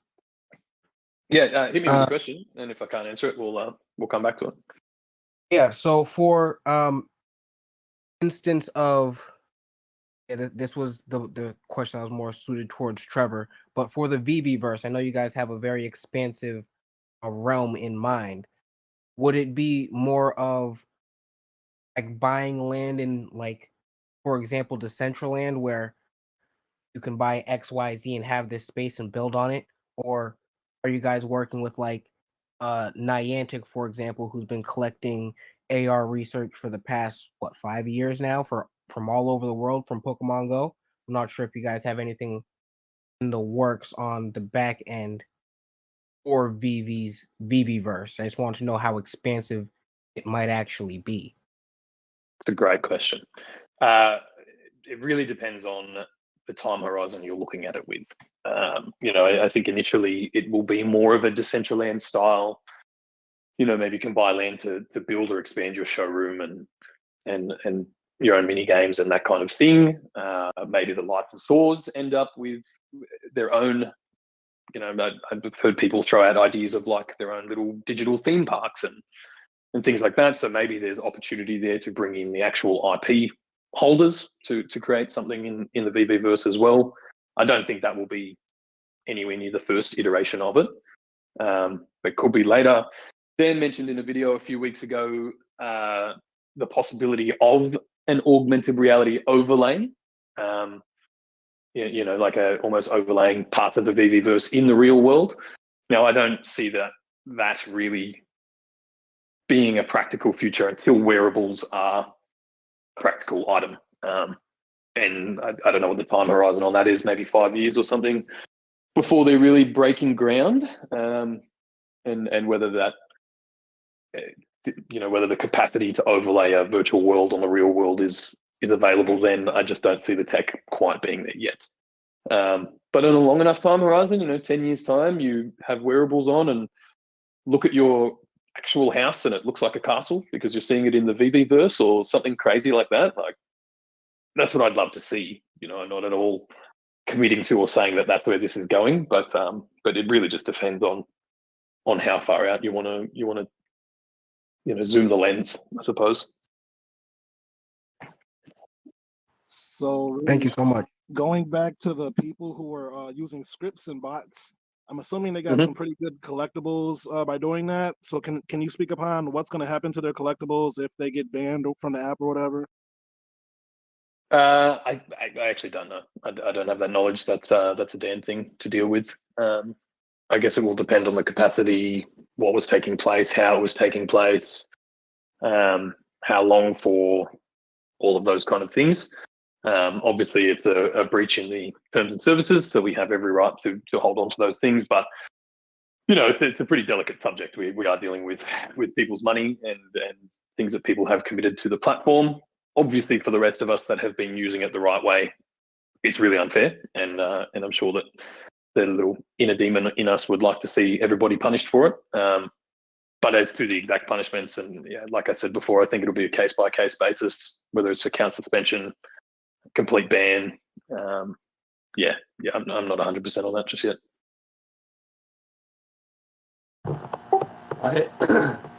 Sorry, I have a few questions. One of them is really kind of general, actually, right off the bat. So, from what I've heard, is it the case that the VEVE-verse is going to be a slow progression from the current showroom? Is that the case? Yeah, I think that's a pretty accurate way to put it. It will start with because the intention behind the showroom is to have that digital space, the customizable, space that everybody can use their own creativity in. And once we move beyond the phone, it becomes a lot easier to customize that space. I think the first iterations will be more showroom gallery based because fundamentally we're building the VEVE-verse or whatever iteration that is to enable more capacity for your collectibles and for that customization. So that's where the focus will be to start, for sure. I know a lot of people are hooked on the idea of gaming and using these things as avatars and all of that stuff, but that's a down the line iteration for sure. Sure. And this second question is actually directed specifically at you. I think you're perfect to answer this question. So obviously on the VEVE app, there's quite a few collectors. We'll just say VEVE collectors. What is your plan to, or do you have a plan to maybe transition some of the VEVE collectors into OMI holders through some kind of app, through the application? I know, for instance, on Coinbase, they give you free cryptocurrencies for just watching videos about the currency. I mean, is that something that you maybe foresee with the VEVE app to try to transition some of the VEVE collectors into the OMI holders? Yeah, absolutely. It was always spoken about when we were first launching this that the app was built and targeted to the mainstream, but once they become more comfortable with the idea of digital collectability, then we can handhold people through the rest of the ecosystem, which obviously includes the OMI token and things like that. But I mean, this whole industry is so nascent. Really, digital collectibles, maybe outside of VEVE and Top Shots, I think it's fair to say we're not really mainstream yet. I think most of our audience has come from the crypto crowd or friends and family sharing it, which is pretty incredible. But I think the first step has always been to really push the value propositions and the narrative behind digital collectibles and collectability and the reasons why they are valuable, and then walk people through the rest of the ecosystem. Now that we're moving to direct OMI listings, I think that part of that job will be done for us anyway, right? Because I know I personally, that would be enough to pique my curiosity and wonder what that is, especially if you feel like other people are getting a better deal than you, which is fundamentally the case if you're using OMI. I think that's enough to start walking people through it. And just as a generalized kind of look, the whole narrative around crypto has changed again in the last, call it 8 months, I guess. And obviously that's predicated on the number going up, right? That's what gets people interested. But every time one of these bull markets happens, more people stay involved in the ecosystem. And over time, we've seen that upward trajectory of adoption anyway.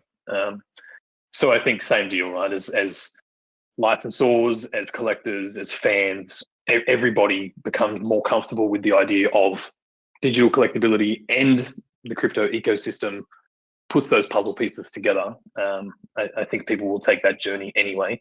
But yeah, we do have plans to walk people through the ecosystem if they're interested.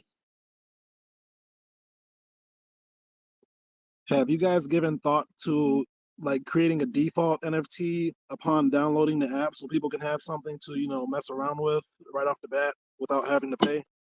Yeah. We've talked about things like that without having to pay, or just, you know, like so affordable, you know, that people can just come in and collect it. Maybe it's like a VEVE logo or a badge or just something to be able to use the AR and the features, right? Because that's what we really found when we were running out of inventory, or when we were selling out all those drops. You'd come in, you know, some users would spend a few weeks trying to get a collectible, couldn't get anything, so they couldn't even play with the AR or their showroom. And if you don't have any collectibles, you know, the rest of the app is kind of moot. So yeah, it's definitely on the table. It's been discussed. Any content like that, I don't think will be licensor based.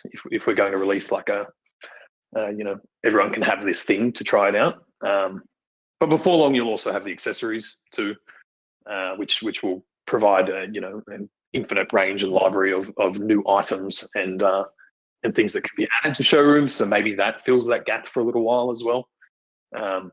But yeah, look, same deal with everything else in the app. We'll continue to implement and roll things out that make the user experience better, because that's what it's built around. Since you mentioned accessories, will everything have a limited mint, or will there be some things that are unlimited, like the accessories?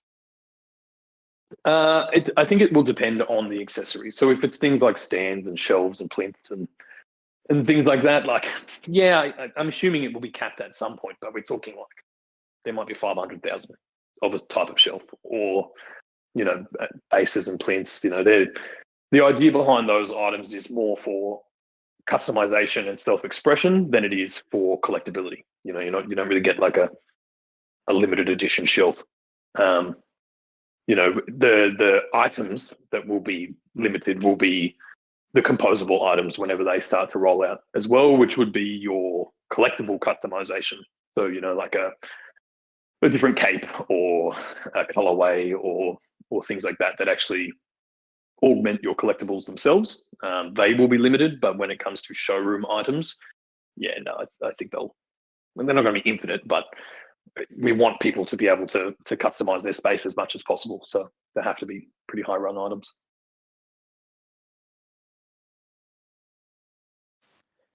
I did have a question. I'm sorry, you can go ahead. I'll follow up after you.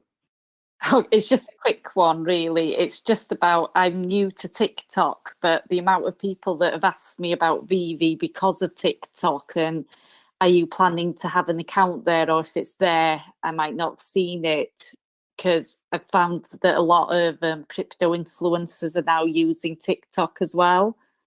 Yeah. Same.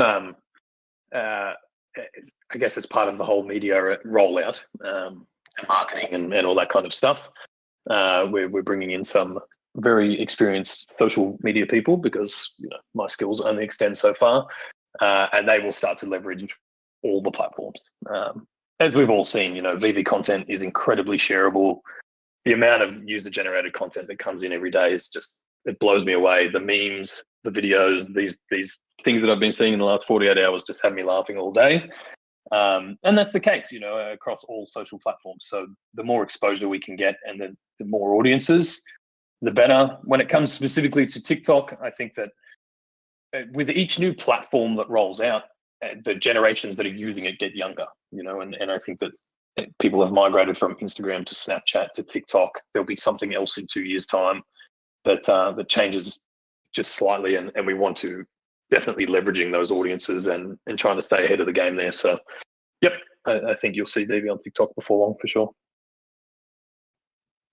Awesome. My question was about, partially was already answered. There was a discussion a couple of days ago about something that may have been mentioned in one of you and Rhys's weekly updates about mints that go unpurchased being burnt. A lot of people, well, I won't say a lot of people, a couple of people thought that the Batman while laughing was being burnt because of the bug, which I knew it not to be the case, because your whole purpose of locking down and limiting accounts was to make sure that for the new users that come in, that they actually have content to purchase. But I did miss that, and I went to look for that in one of your in the previous couple of announcements, but I couldn't find it. So if it was a thing, could you restate or kind of explain that to me, if you don't mind? Yeah, absolutely. Absolutely. Yeah, we definitely spoke about it more 6 months ago. And then David spoke about it in the recent video with myself, Dan, and David, just to kind of reiterate. So, yeah, I think people, it's really only people that are trying to quick flip these collectibles that are worried about them not selling it, right? Because they think that gives their collectibles instant value. And David made a good point of saying that, you know, if the price of collectibles, you know, goes up 5 or 10x the day after we're selling them, we haven't priced them right. But to the same effect that, you know, so we up the edition numbers for more content to be in there or to balance that out. But if we overshoot, you know, if there are items in a store that are in there for 3 months or 6 months and just genuinely aren't selling, you know, there's no intention behind, you know, say like we're keeping inventory for Comic-Con or things like that, then we can just retire those collectibles. We pull them from the store. The same way that I guess the easiest comparison is any normal store, like a physical toy store. If you have items that aren't selling on the shelves, well, you move that and put something else on the shelf. You know, you take down and it becomes a you know, whether they get destroyed or whatever happens to them. So yeah, same thing for us. I think it's important for people to realize that if there are items moving forward that don't sell, and look, undoubtedly, I think there will be, right? With over 100 brands and artists and however many series releases and things that happen, there are just going to be some items that are less popular than others. That's just how it is, right? So yeah, we absolutely have the ability to just retire those from the store, which is what David was saying in that video, that we could see a day that the commons or the uncommons possibly become rarer than a rare, you know, when it comes to edition numbers or something like that, because they can be retired from the store. And I think that happens in the physical collecting world too. Now, look, realistically, if we're minting 1,500 ultra rares and 20,000 commons, you know, unless only 1,000 commons got sold, it won't just instantly become more rare. But over time, as those collectibles disseminate through the community and you know, the holders of them are spread further and further out, and there's more and more people, yeah, those items stand to become rarer as a collectible. Same way, I guess, in the physical collecting world, that over 10 or 20 years since a product is released, well, yeah, a lot of them do just get thrown out. They were kids' toys. They were, you know, they were this or that. So an item that may not have been that desirable originally is now, because there's only 100 left or something like that. So does that answer your question? Perfectly. Nice. Okay, appreciate it, man. Thank you. No problem. Take a few more from the floor, guys, and maybe we'll wrap up the last month as well. Just it was huge. But yeah, hit me with your questions and then we'll get to that in 10 minutes or something. I got a question about animated NFTs.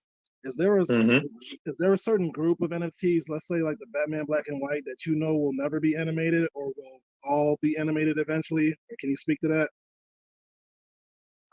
I don't know specifically, but I can say that you know, it's in some of our earliest articles that we're releasing 3 different types of collectibles. So the first type is the static models, which is what you're seeing now with the Batmans and things like that. And I think it's pretty safe to say they will remain static. That's how they've been released. Maybe some of them have little Easter eggs or you know, like the Ritmo get a little upgrade, but generally speaking, I think it's safe to say that they were sold as a static item. They will probably remain a static item. The second iteration is the animated collectibles. There's been some early previews of is it Velcana, the dragon from Monster Hunter? I think was on David Yu's Instagram a little while ago. Yes. Yeah, which looks pretty wicked. I don't know on that. On that one, man. Huge Monster Yeah. Hunter fan. Valcana, Black Diablo, all of those awesome collectibles. I know. Oh, awesome collectibles, awesome IP. Just really kind of changes the game on that front. So yeah, there will be then the range of animated collectibles, which will be those collectibles, and really once our production pipeline is caught up and running up to speed, I think we will end up releasing more animated collectibles as well. There'll be a whole range of animated, a whole range of static. Maybe the artist works become the static ones, and the other ones become more animated or interactive, like the DeLorean Time Machine, the Batmobile. I don't know if you guys have seen that preview on David Yu's Instagram. I cannot wait for that to roll out.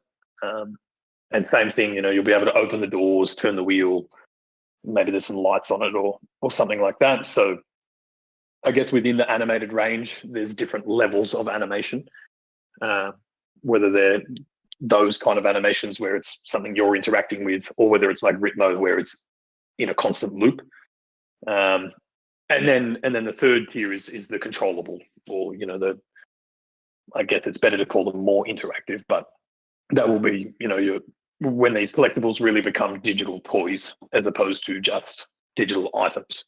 So whether it's driving around your Batmobile or your DeLorean or things like that. So I can't really speak to which ones will become animated, but obviously as our production ramps up, more collectibles will just be available as animated collectibles from the start. I got a quick question. Since we're kind of switching to immutable and being on the Ethereum blockchain, essentially, can we ever kind of expect maybe like a bigger IP or a brand that might be on a different platform or like OpenSeas, where one day they might say, hey, why aren't we on the VEVE app? And where maybe they decide, well, let's be on the VEVE app too. Can we ever see outside brands, or maybe brands specifically that aren't on the VEVE app currently, also be on the VEVE app one day? Kind of referring to the last, I guess it was the NFT summit where the F3 guy, Matthew, was talking about kind of something like that, where, maybe one day, can you kind of speak to that if you know what I'm getting at? Yeah. I know what you're getting at. Yeah. And absolutely. These companies are licensing companies, right?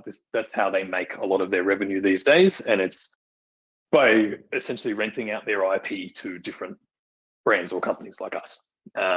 So some brands, say F3, I think, I can't remember what blockchain they were already associated with.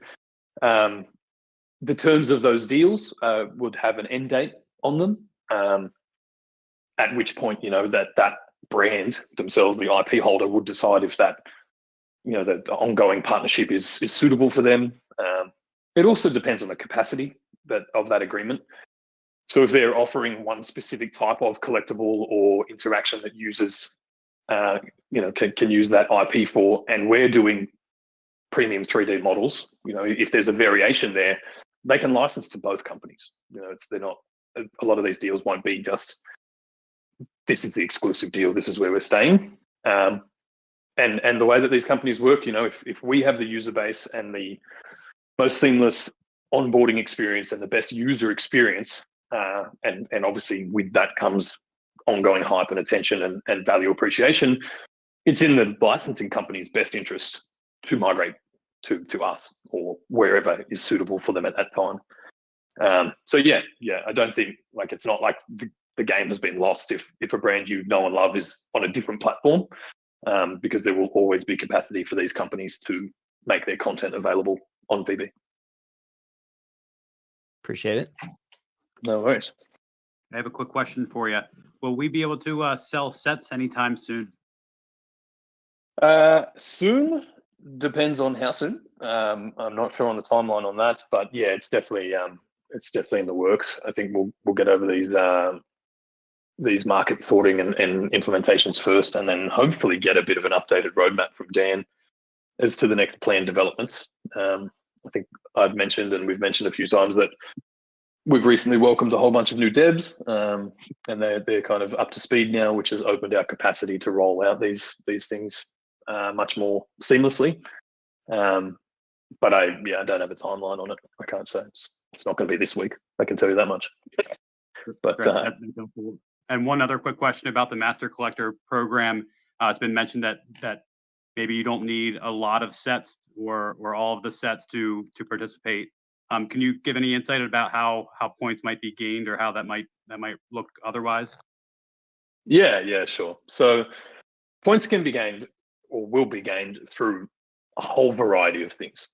Obviously, yes, collecting and completing sets will earn you XP points, but so will sharing photos, so will liking and commenting. You know, it's obviously as a layer of gamification, we want to make it enjoyable, but it's also part of the app retention strategy. You know, if you can earn points for daily streaks or something like that keeps the user coming back to the app, you know, there's going to be all of those kind of options as well. So there'll be a range of ways that you can earn points towards your Master Collector ranking, and there's a range of collector rankings, right? Like, I don't know how many, but let's just say there's 10, and then once you get to 10, you're a Master Collector. But on the way up, you might be a junior collector or a senior collector or something like that.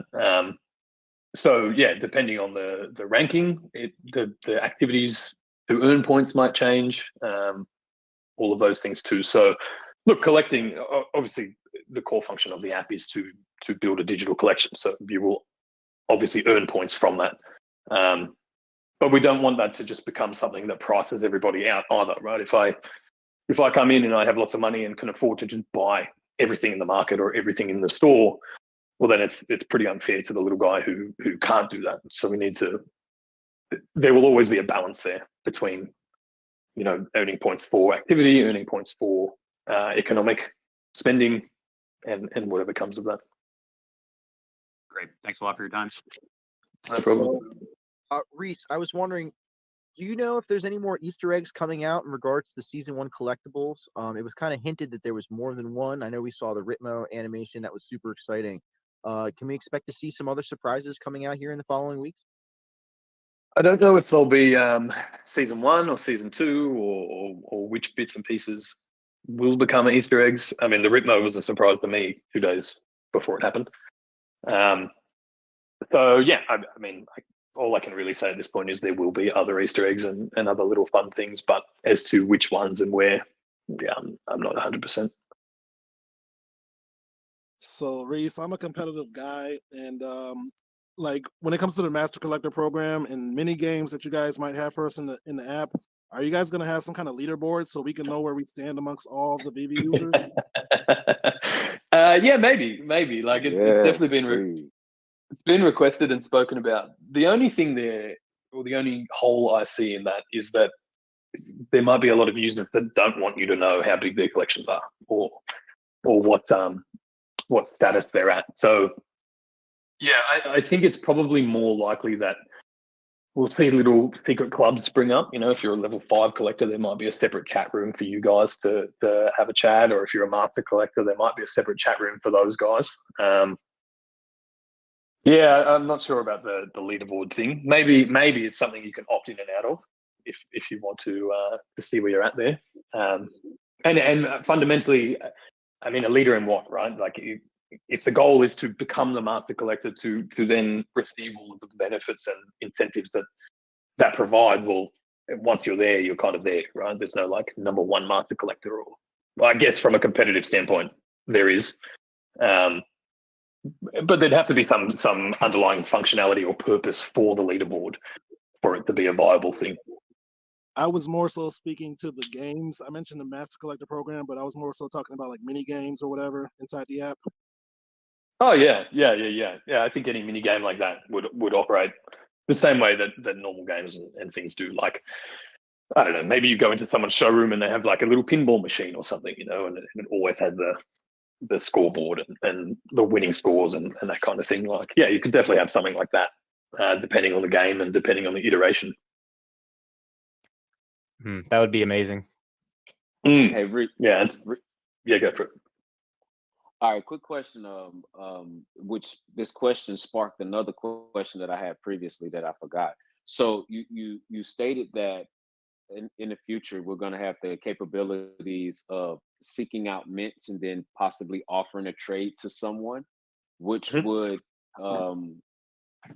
mean that we would be able to put the mint out there and send trades. Let's say if I have a very popular mint, is there a way for me, the mint holder, to go private so that people can't spam me with trades if I have a real low mint or real special mint? Is that something that we can turn on and off as the holders that takes us out of that loop?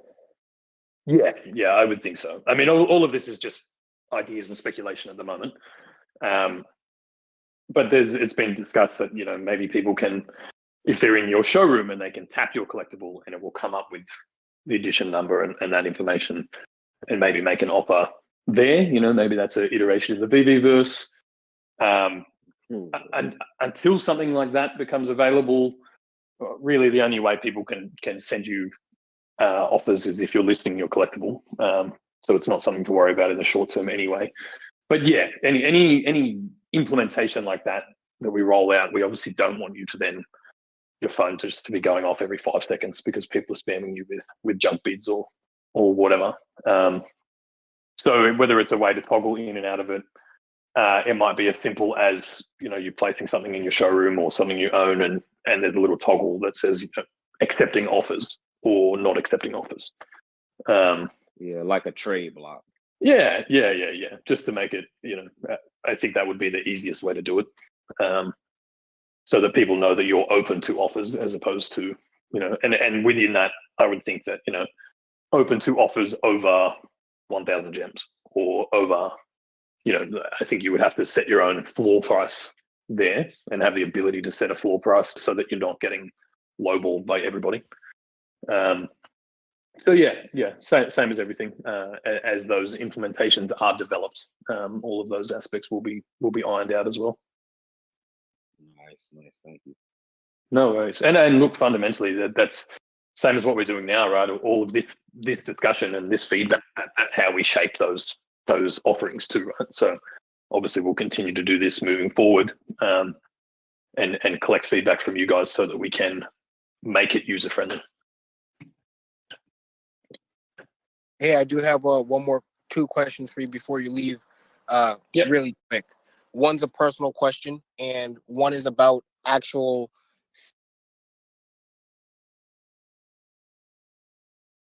Oh, just lost you there, mate. Sorry about that. The first question was about staking, and the second question's a personal question. But the first question is, when would that be implemented? If you have a general date, I know, you don't know everything. And also, would you be able to stake items, or is it just going to be only tokens compared to VEVE collectibles? Yeah. The first iteration will just be tokens. When end of the year, maybe, like later in the year. It's not, there's a lot of things to implement and roll out between now and then that I think will provide more value to the everyday user. Obviously, as token holders, the sooner the better for all of us. But if obviously the staking can't roll out until the master collector rolls out anyway. There's no real point or value prop there. So once that's rolled out, maybe we'll have a better time horizon and timeline on it. When it comes to staking the NFTs as such, within the app, I don't think it's part of the plan. But once we move to immutable and you can move your collectibles outside of the app, which initially will be through the immutable marketplace, I would assume, and then anything else that they become interoperable with, or as more apps move to layer 2. And maybe you guys have a bit more knowledge in this field than I do, but I've definitely heard discussions of being able to use your collectibles as collateral in DeFi, and there's definitely liquidity mining programs that surround the NFTs. It's not so much a staking of the NFT, but if all the resos have a floor value of, let's just ballpark it at 20 grand or something, then you might be able to send that out of VEVE across the Ethereum blockchain into another protocol that supports the same ERC 721 standard and lets you, say, borrow against it in Aave or a protocol like that. Now, I don't think those protocols are at that level yet. I don't think the platforms are there, but I do think that is part of the future of the NFT industry. And if we have the best collectibles and the best IP, which we do, I think there's a lot of opportunity there. Okay, perfect. Thank you. That's actually been very. Yeah, no worries, no worries. I might dive into a bit of research this week and see if any of those things are available yet.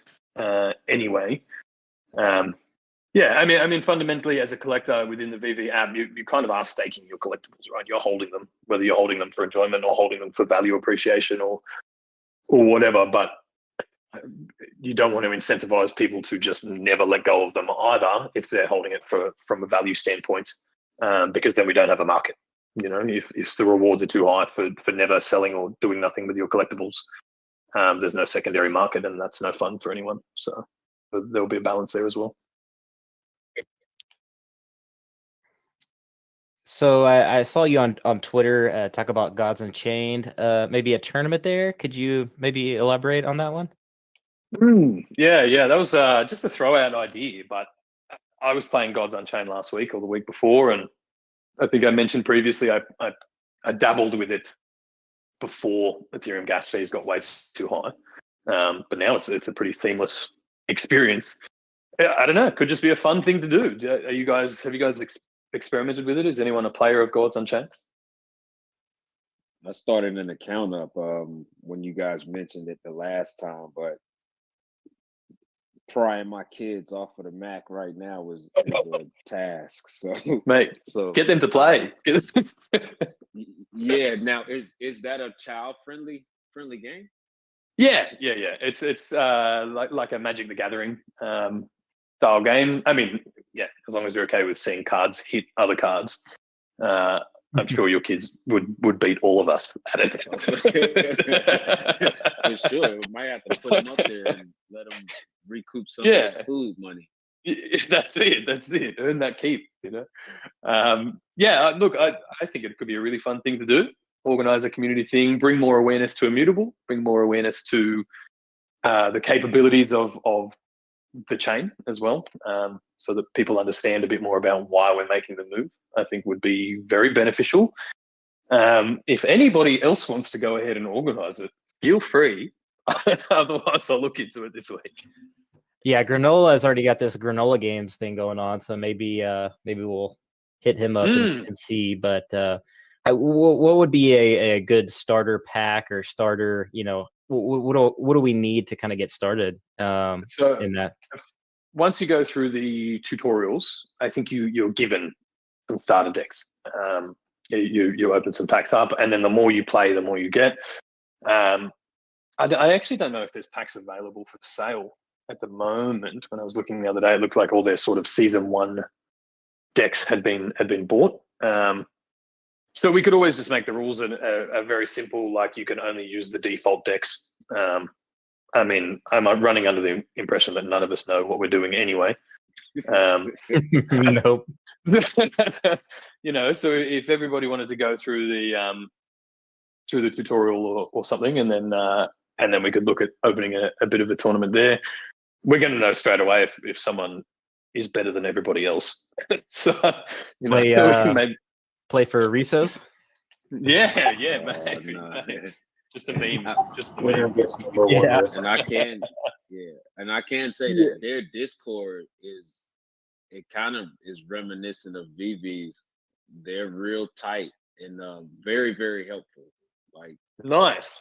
Yeah, so maybe we could bring some of those guys in as well, right? And bridge that gap a little bit more and see if we can't merge the communities. Nice, and use that as a bridge. So Maybe we do that. Maybe we do it in the Granola Games channel. And while we're here, we may as well shout that out. There is a channel in our Discord server titled Granola Games. And Mr. Granola has designed and developed some really fun, just community games based on the VEVE app. So he, I know one, for example, he'll hide a listing in the market and drop some clues, and the first person to go and find it wins a prize and things like that. So I think he usually runs them around drop days. If anybody is interested or wants to just pop in there and find out a bit more information, I definitely recommend it. It's just another really fun way to be involved in the community. Oh, Rhys, I got a question. The Call Me Secured wallet. Do you know when it's going to be back in stock? I don't. It's being manufactured at the moment. It's quite a difficult piece of hardware to manufacture. And it's been in production for a little while now. So I might ping Dan about that. And just see if we've got a bit of an update. There is a new app update rolling out very soon. I think it's in QA now. And I think the intention is to get that out before we open up the store again. It just fixes a few bugs and issues people have been having with the current app. But I think that's pretty close to release now too. So I'd say they'll both happen around the same time, or maybe they're trying to time it for that. But as soon as I have more information, I'll drop it in the announcement channel. Okay, buddy, I appreciate that. About the secure wallet. Mm-hmm. When we go to switch chains, I think that we'd be able to just put our stuff in the secure wallet or keep it on the secure wallet. You sound got a bit off there, but I think I heard what you're asking. When we switch chains, no, there will still be some sort of token migration. So yeah, whenever that ability is enabled now, you can store ERC20 tokens on the secure wallet now. The new app version makes that much more seamless. So I think whatever the swap site is, or however that's facilitated, you would send your tokens to that, and then just put in the recipient address as the ERC21, and it will send you back the Ethereum-based token, and then it'll be on your wallet. Date again for that was what? Or which? For the migration? Yeah. Yeah. So there's no set date yet. It's obviously in the works. There's quite a lot of technical hurdles to overcome to be able to migrate. Obviously, VEVE plus all the secure wallet infrastructure plus all the notifications and information that has to go out around it to allow people to do it and understand how to do it. So it will be a work in progress over the next, call it 2 months, 3 months. And then the actual migration, like the time you'll have to move your tokens, like I think you'll have 12 months from that point or something like that. We obviously need to leave it open enough to continue the notifications to people so that nobody is left behind, basically. So the migration take a bit. I got another question, Rhys. Mm-hmm. When y'all make the swap to Mutable X, do you think you're going to leave some tokens behind? Good question. It's a good question. It's definitely been discussed because obviously we've started with quite a high number of tokens and frankly don't need that many in the reserve and those things. So it is an option, but I can't really give any more information on it at this point. NDA. Hey, we love it anyway, brother. That's it. We have brought on a bit of an exchange and token, expert, which is going to help us guide those things and continue to manage the utility of the token and just make sure the system is running as optimally as possible and to the benefit of everybody. So yeah, I'm personally in favor of leaving a lot of tokens behind, as many as we can. So are we. Yeah.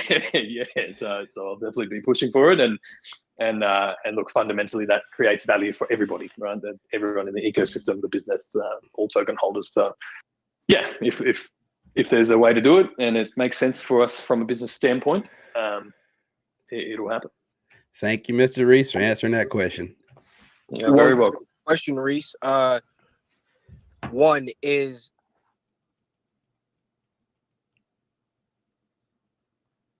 I lost you there, mate. Do you believe that the 3-second banner time after you place an auction that disables you from doing anything else will be addressed in the next few updates?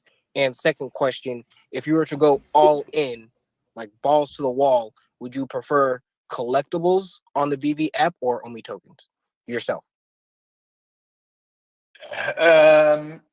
So the banner, I don't know. You mean how it comes up and says like you've been outbid or you've placed a bid or something, and you have to wait a second or two? Yeah, and you can't do anything in the meantime. Yeah. I'm not sure on that front. I think it's when you say you can't do anything in the, you mean you can't place a bid, or you just can't do anything in the app?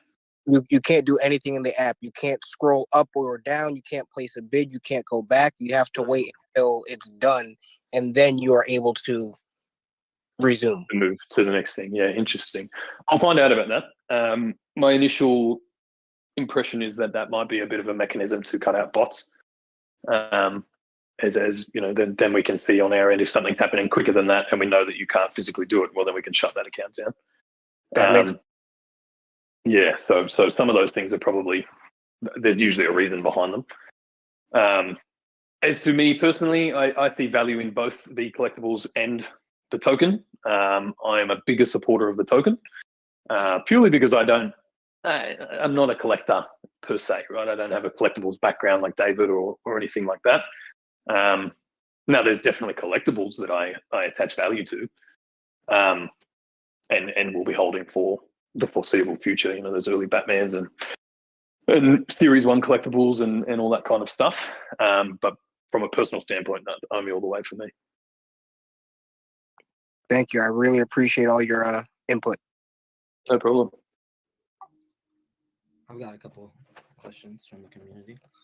Yeah, let's go. Are these coming from the voice chat channel or just you? VeVe Hive.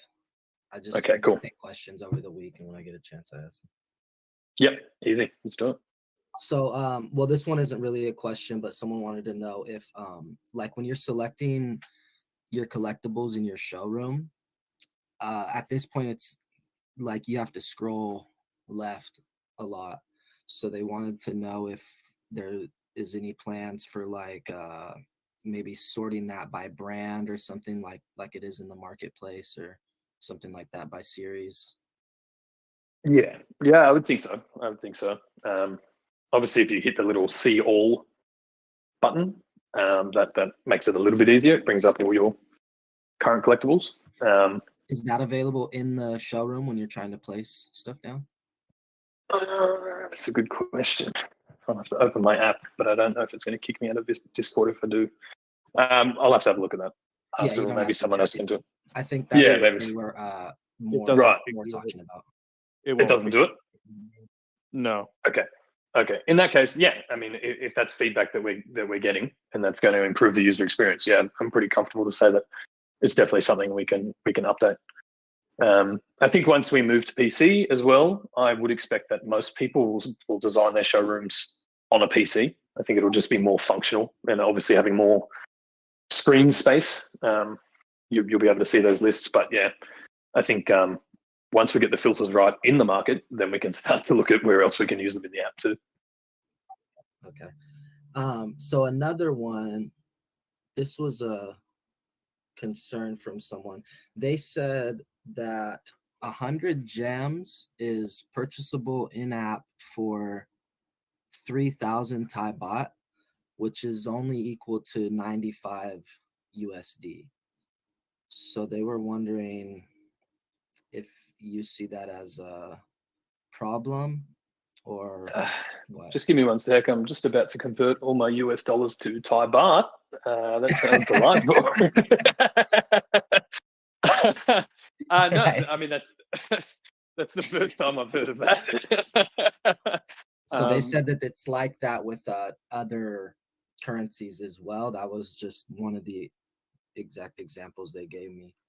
That's really interesting. What I hear more often is that people are getting overcharged. Right, me too, and that's what I said when he brought that up, and then he showed me proof. Interesting.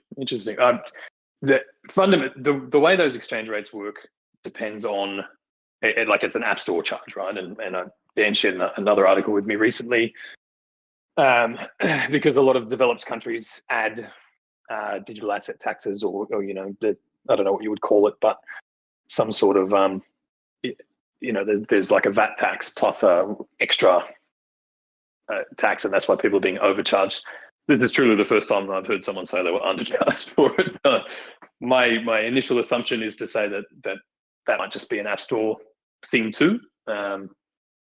If anyone else can come through with a bit of information about their currency, maybe because it's a developing country, App Stores don't ping them with as much of a fee. But that's, I'm kind of just clutching at straws on that one, to be honest. Okay, got it.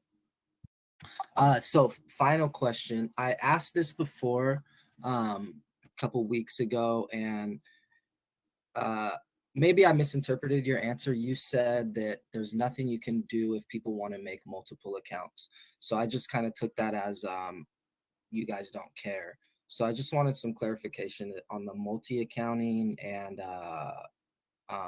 emulator situation. Yep. So I think Dan mentioned it in our last video as well. We've obviously added some new measures to cut down on bots and emulators. Emulators aren't, in my opinion anyway, aren't necessarily a problem. I know some people just can't access the app with their current phone and they run an emulator for it, but for the most part, it's enabling access that is unintended. So they're being cut out as well. I think they were with the last update. I think more of those kind of limiting features will roll out with the next update, which also includes all the market filtering and sorting and things we were talking about. We're just waiting on the app stores to actually approve the build before that can go live. So I guess in reference to your initial question, if you have multiple phones and multiple accounts, there's not a lot we can do on our end to stop that happening, right? And some people just want to build ongoing collections. But if it's a bot or something that's really cheating the system or things like that, we've definitely stamped down on those and built in more ways to cut them out from the start. From a back end moderation perspective, if we're seeing the same as we're seeing 5 accounts just constantly buying collectibles and then sending them to the one account to hold them or something like that, then it's more obvious that what's going on there, and there can definitely be some punishments there as well. Right. So my question more was not whether or not you can prove it or how hard it would be to prove or whatever, but if you could, is it punishable? And is it only botting or multi-accounting as well? So botting, definitely. Multi-accounting, I actually don't have the answer.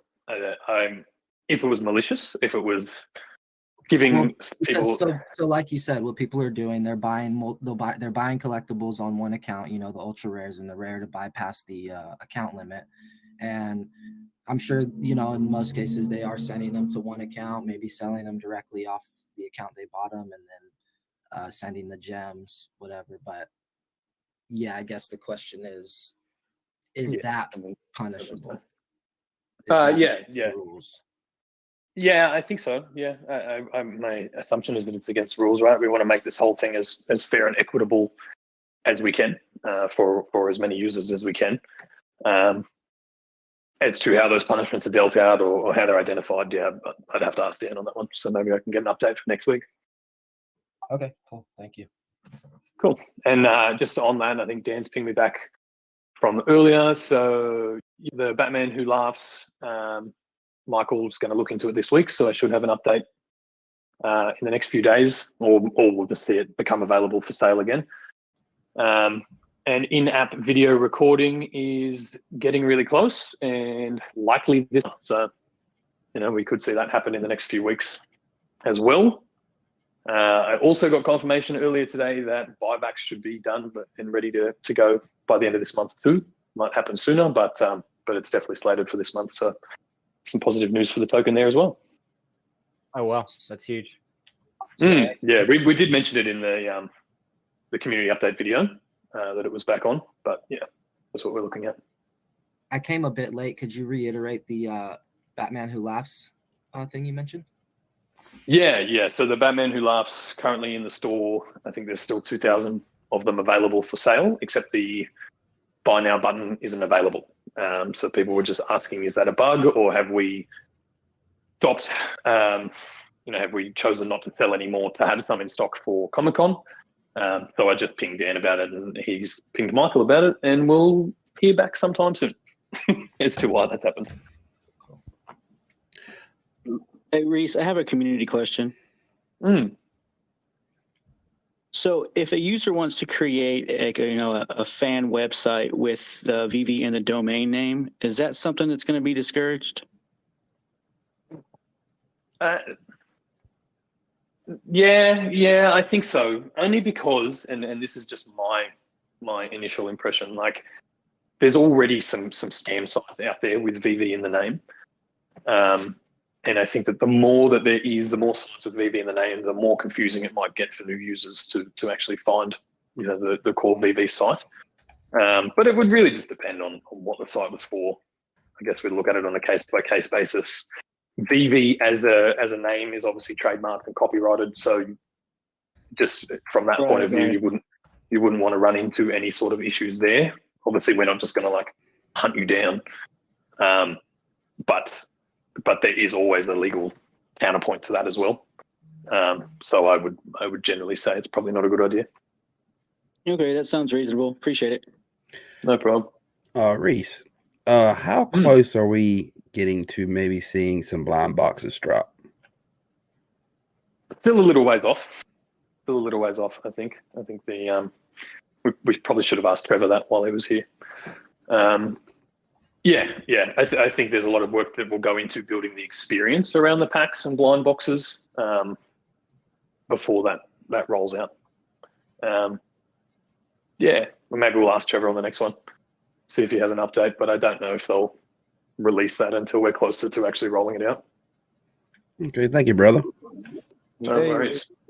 Hey, Rhys, are you guys concerned at all about going viral quicker than you're ready to handle all the customers? I think we have already dealt with that part. We obviously we've said this in so many videos, but that initial shock of how many people just came busting into the app, led to us having to refactor everything over that couple of months. But no, from here on in, I mean, you've all seen the drops running much smoother. The app runs much smoother. The ability to update things and make changes on the fly is now built in as well. So no, I think that's been the whole point of the refactoring and re-engineering.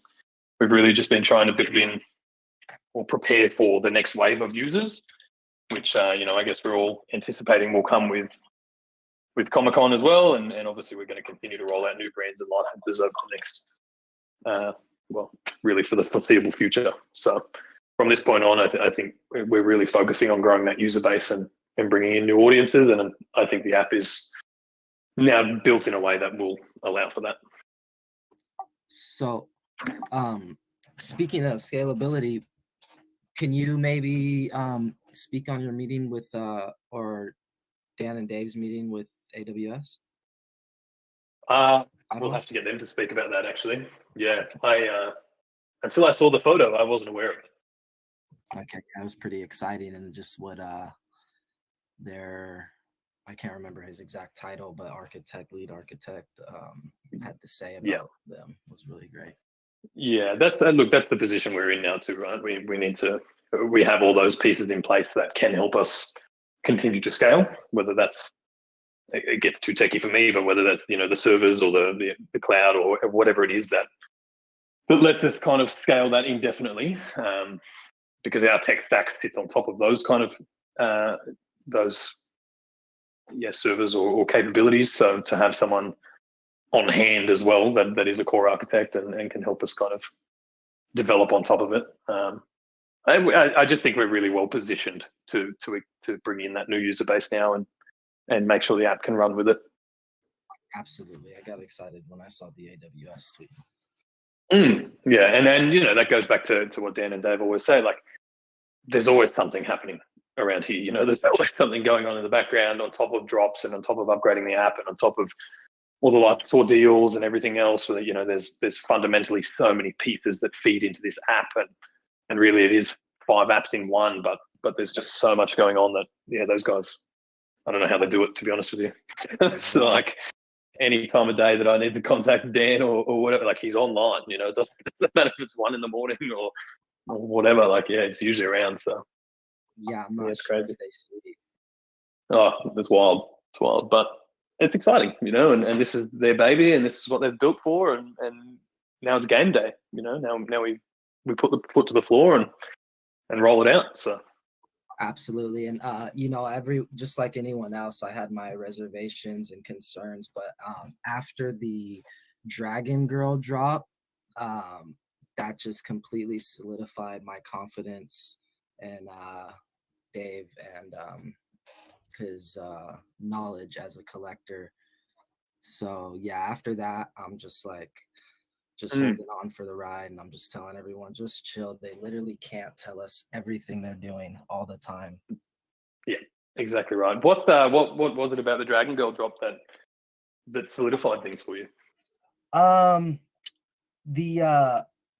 The mint counts mainly, just seeing his response to the community outcry about, you know, the DeLorean drop and stuff like that, and then coming through with, you know, that what would you like, high tier level of art, you know, and the low mint counts. It was just a really great drop that just really kind of showed me that there's going to be versatility in the app. It's not just for, you know,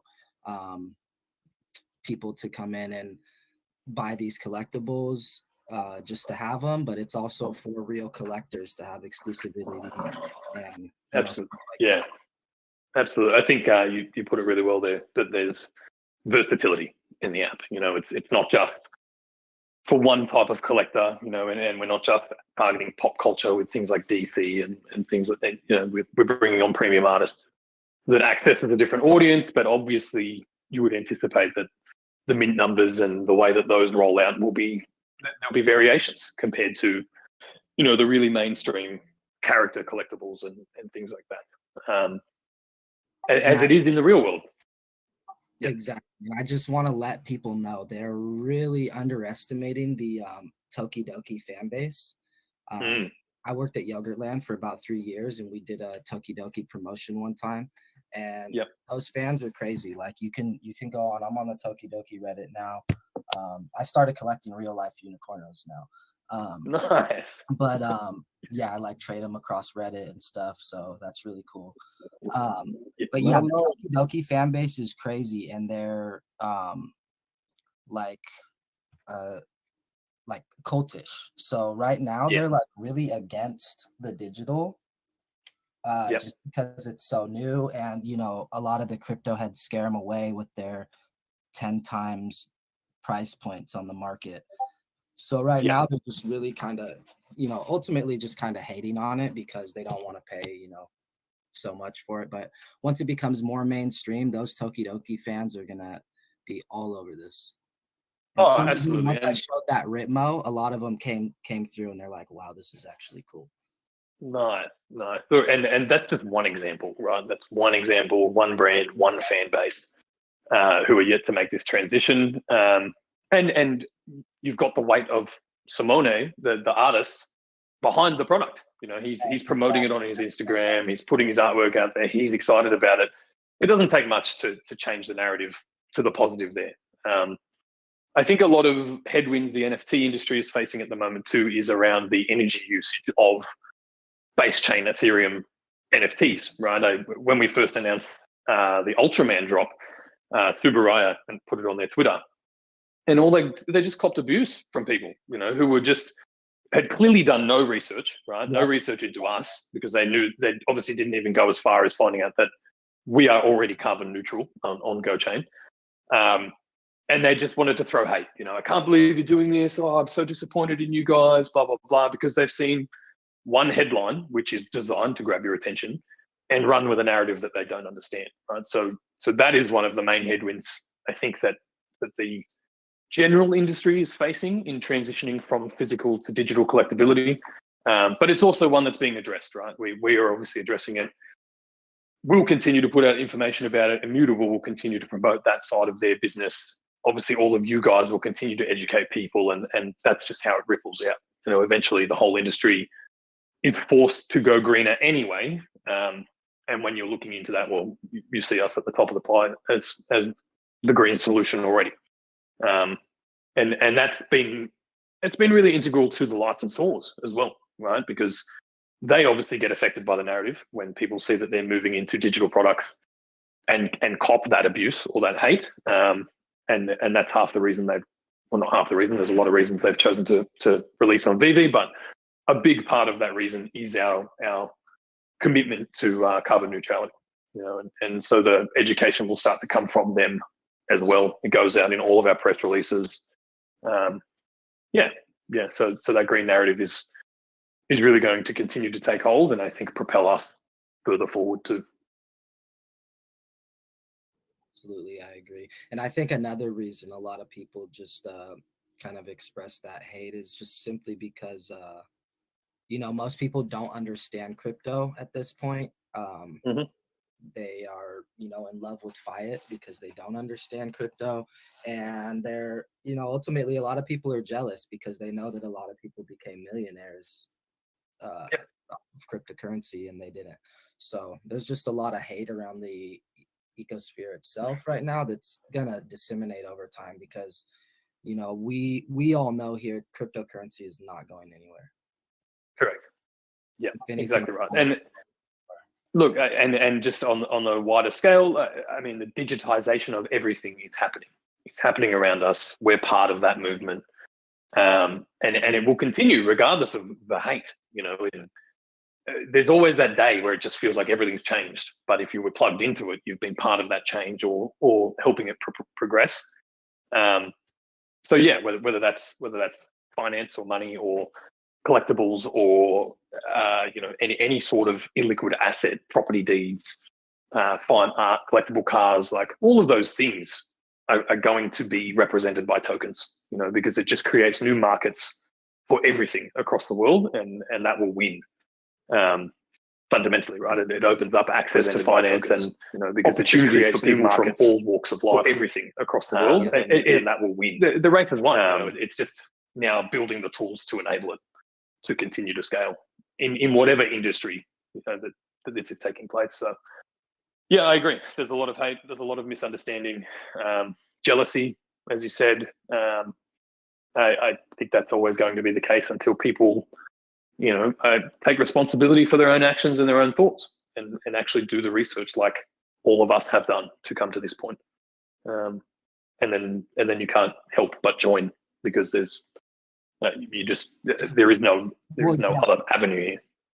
Once our flip side of that, our title deeds and all of that are on blockchain, you're not going to have a choice. No. That's just how it'll be done.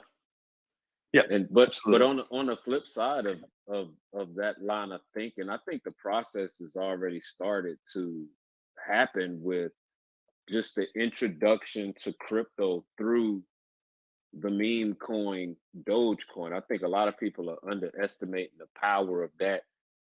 Just that meme coin, it attracted a lot of people in who have no idea what crypto is. They just know that but I think the education process is kind of starting on the ground layer. And then you have a lot more awareness with the retail stockholders, with the whole AMC and the GME.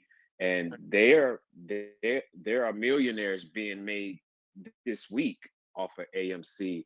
And I think a lot of that is gonna venture over into the crypto world too. So me personally, just at work, everybody's talking crypto. You know what I mean? Yeah. Nobody knows what it is. And I introduce them all to Vivi. You know what I'm saying? Nice. And so I think the education process is starting. I think it's gonna be long and it's gonna be a lot of bumps and roads on it, but I see it, man. And just in my immediate circle within my workplace and even my wife mentioning things about NFTs. Ain't that what that VV is, an NFT, right? I'm like, yeah, something like that. Yeah. That's it. And look, for these changes, sorry, I think I just someone to speak. No. All I was going to say was, for these changes to happen, whether they're societal or industry wide, there has to be a catalyst, right? There has to be some push for people to move from an existing system to the next system. Now, if we're talking crypto in general, I mean, you cannot have had a more perfect storm over the last 12 months, 18 months with all the quantitative easing and money printing and lockdowns where people are now living a more digital life, video conferences. Right now, we're all talking to each other, through Discord, which is something that I just wouldn't have done 12 months ago or whatever. And whether people realize it or not, this has become normal to us already. This is how we communicate now. This is how we can run these things. Most conferences and events are virtual events now. So all of the things that have happened in the last 12 or 18 months on the back of very irresponsible monetary policy, around the world, have pushed people to the new financial system where they're not controlled by the state, and there's a cap supply on Bitcoin, for example, and things like that. So the value drivers behind these new financial mechanisms are getting stronger by the day as we are all collectively becoming more digitally native, which obviously drives people into our industry as well, right, into NFTs and that kind of thing. But if you try to explain to someone day one what cryptocurrency is, why it has value, and then also manage to explain to them what blockchain is and that blockchain enables the minting of these digital assets and that you can now own a digital file, there's too many pieces for people to pick up. And I think that is why we see so many barriers to entry. Whereas with VEVE, you don't need to know any of that, right? That's the whole point. You don't need to know anything about blockchain. You don't need to know anything about Bitcoin or ETH or cryptocurrency or wallets or keys or any of that. You can just come in, have a great collectible experience that is enabled by this technology. But if you want to learn about it, that's up to you. You can still enjoy all the benefits that it provides without diving so deep down that rabbit hole. And then over time, as you said, well, then the curiosity peaks, right? Like it's the way that we operate as humans is that we attach monetary value to these things, right? And that is usually, like you said, what gets people interested. They're hearing about people becoming millionaires overnight or this thing or that thing. Now, if that's actually happening, I guarantee it's probably not been an overnight thing. People have put years in of learning and work. If they did happen to make that much money overnight, they're probably going to lose it just as quick because if it was accidental and they don't understand the value there, then you don't understand that it's going to come back down, if something just rockets that high or whatever. So yeah, like you said, education is key. I think showcasing the capabilities of distributed ledger technology using entertainment is a great way to bridge that gap between the non-crypto or the mainstream and the rest of us. And back to the point that we were discussing earlier, that's the perfect way for us to handhold people from using gems in the app, for example, to seeing that there's OMI transactions taking place, to learning about OMI and progressing down that way. Oh, where do I store these tokens? Well, here's a wallet that you can use. How do I do this thing? Well, we've got 4 years worth of content that will educate you on private keys and all these things, So all of those parts of our ecosystem are actually established. It's just a matter of bringing people through that journey now. Rhys, I have another question from the audience. Hmm. So have there been any new developments on how secret rares will be distributed moving forward? For instance, will they only be given to people who hold entire collections? No. The secret rares will drop. So I'd say a lot of users probably weren't around when the secret rare Moogly dropped. But that was just, you could see in the app that there were, a couple of collectibles coming and they were going to drop. And then at the drop time, there just happened to be an extra one available. So that was our first kind of secret rare drop. So as an example, that might take place again. There might just be a random time that one of those secret rares becomes available in the app. It may drop alongside other content, like the Ghost Trap, for example. Maybe it becomes a secret drop alongside the next series of Ghostbusters collectibles. So yeah, it's certainly not designed to specifically benefit any person or particular group of collectors. It's more of a, yeah, I think now with such a big user base, it'll just be a by chance thing. But even I don't know when they're going to roll out or how. And I thought it was at least useful to at least get that back out there, because I know that our user base has grown. So maybe there's people here who haven't heard that before. Yeah, absolutely. No, thanks for bringing it up. It's a really good thing. Also, guys, Trevor is back in the chat. If anyone had any questions that you might have missed him on, and I think we'll just go for another 10 minutes maybe, and then I need to move house. So we might wrap it up after that. Trevor, are you there? Oh, go ahead, Dizzy. Wondering, is it possible for us to talk to Dave Yu or Alfred Kahn? I think the people adore both of those individuals, and we would really love to hear from them personally. And on the issue of Al Kahn, you know, he had an interview from a couple of years ago, but we haven't really heard much from him since. Is there any news on or development on his role in the company or anything like that? Yeah. So there are 2 videos on our YouTube. I think they're about a year apart, and I did hit them up to do another one a few weeks ago now. I think that just kind of goes out of my hands once it's suggested, and we're trying to line up a date. So as soon as Dan, David, and Al can all get together, we'll make that happen. But obviously, Al's a very busy man, runs a lot of his own companies as well.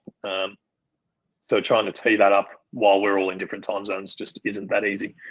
I'll stay on them about that. And yeah, in terms of bringing David Yu on, I mean, I only just got him onto our community updates, which is great. Managed to wrangle some time out of him then. But yeah, absolutely. If that's what you guys want, and if he's open to it, then we'll try to open the floor like this as well. I think that'd be a really great way to interact with him. Only if he wears the gloves, though. Hey, Trevor, are you there? Yeah, I'm here. I think we should integrate a maybe a white glove badge for holding sets for a certain amount of time. Nice. Trevor, quick question. Can you explain to me what's going on? It might be my phone, but sometimes my Batman or my collectible will kind of moonwalk across the screen and kind of move on its own will. That's probably the AR not sensing exactly where the ground is, and it's like a parallaxing thing where it's like it thinks it's closer or further from the camera, so the ground is moving underneath it. Is that something on my end, or is that something that will be fixed in the future? It's hard to say. That's probably an AR tech thing, a bit of AR tech, a bit of whatever the lighting conditions are that you're taking the picture in. I mean, the AR tech is, again, it's like I'm not super familiar with our implementation of it, but I know that we're working with whatever the AR tech that we're working with, it's constantly getting updated. So hopefully that'll get better over time. Okay, awesome.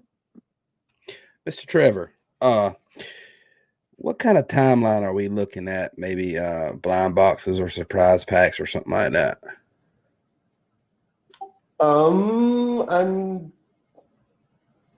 That's a good question.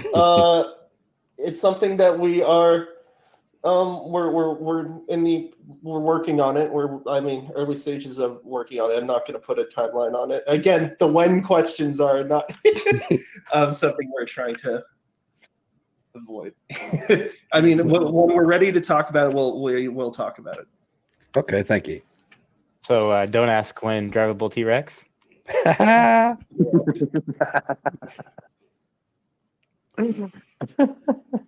hope that happens. Yeah, there's so much hype around the T-Rex.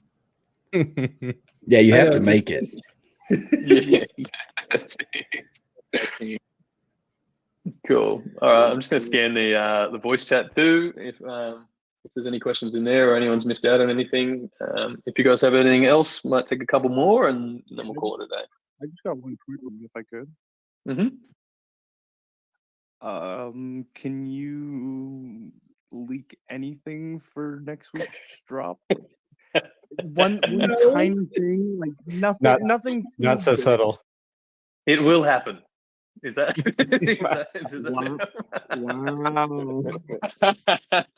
Wow. Well, I don't even think I know what next week's drop is yet. I'll have to check my emails, but no, not yet. You'll have to wait. I think Monday we usually send out the first little teaser email. I dare say we'll do that again. Yeah. I can say what. Yeah, go. Will we ever see a messenger inbox for users to interact with? Yeah. We've definitely discussed being able to PM other users and that kind of thing. There's obviously quite a lot that will go into that implementation before it can happen. But yeah, we want to make this as cohesive a community as we can, and open those options up to be able to chat with people as well. So yeah, I think that will be a function at some point. As to when, yeah, I'm not 100%. The focus is more on the collector. Well, I wasn't about to say anything. I don't know what you're talking about. So we better wrap it up there, guys. I know. No, look, you guys been trying to get a question in for hours. Okay, go. Hey guys, can you hear me now? Yeah, got you covered. Hey, finally. Hey, Rhys. Yeah, I asked you earlier on Facebook. Just, I might have missed it. Is there any updates regarding the Immutable X migration? And down the track, when ETH2 is fully, in use, what will happen there? Would you potentially move over to layer 1 and get off Immutable, or would you just stay on Immutable? Yeah, so I did cover this earlier, but I'll cover it again. No, I'll cover it again now. So updates on it? No, it's in the works now. The migration will start to take place over the next couple of months, and same as everything, we'll put out more information as it becomes available on that front. When the migration happens, so just to give everybody else a broader understanding as well, right now you have the base layer Ethereum chain, otherwise called ETH1 or ETH 1.0. And then on top of that, you have all of these apps, of which Immutable is one, or it's its own solution, that are building what they refer to as layer 2. So layer 2 enables all of the normal transactions, value mechanisms, us to exist on Immutable's layer 2, and then Immutable themselves will relay information to the base chain, and whether that's weekly commits or whatever it is, just to maintain that ledger. So the whole idea with this transition from layer 1 to layer 2 is that pretty much all apps and dApps that exist on layer 1 now will move to layer 2. They'll build their own solutions, or Arbitrum and Optimism are about to roll out. I think Arbitrum just opened their DevNet this week. Now it's not like you flick a switch and everybody's on layer 2. Immutable went ahead and built their own solution, the same way that Optimism has built their own solution, Arbitrum has built their own solution. And then those two in particular open their dev tools, and then the developers can go in and rebuild their current app or upgrade their contracts to operate on layer 2. Now, later in the year, or early next year, ETH1 transitions to operate on layer 2. Right? So different to layer 1, layer 2, we're talking the whole chain is transitioning from a proof of work consensus to a proof of stake consensus. But as a layer 2, everything that transitions, like the chains just merge, right? So once we move to a layer 2 solution, nothing actually changes for us when the chain merge happens, right? We just stay as a layer 2 solution, which will then run on proof of stake instead of proof of work. And then Immutable will continue to commit to the base layer chain, but at that point, it's a much easier process. Gas fees are reduced, all of those kind of things for them, right? For anyone using a layer 2 solution like us, we already get to enjoy those benefits purely by being on the layer 2.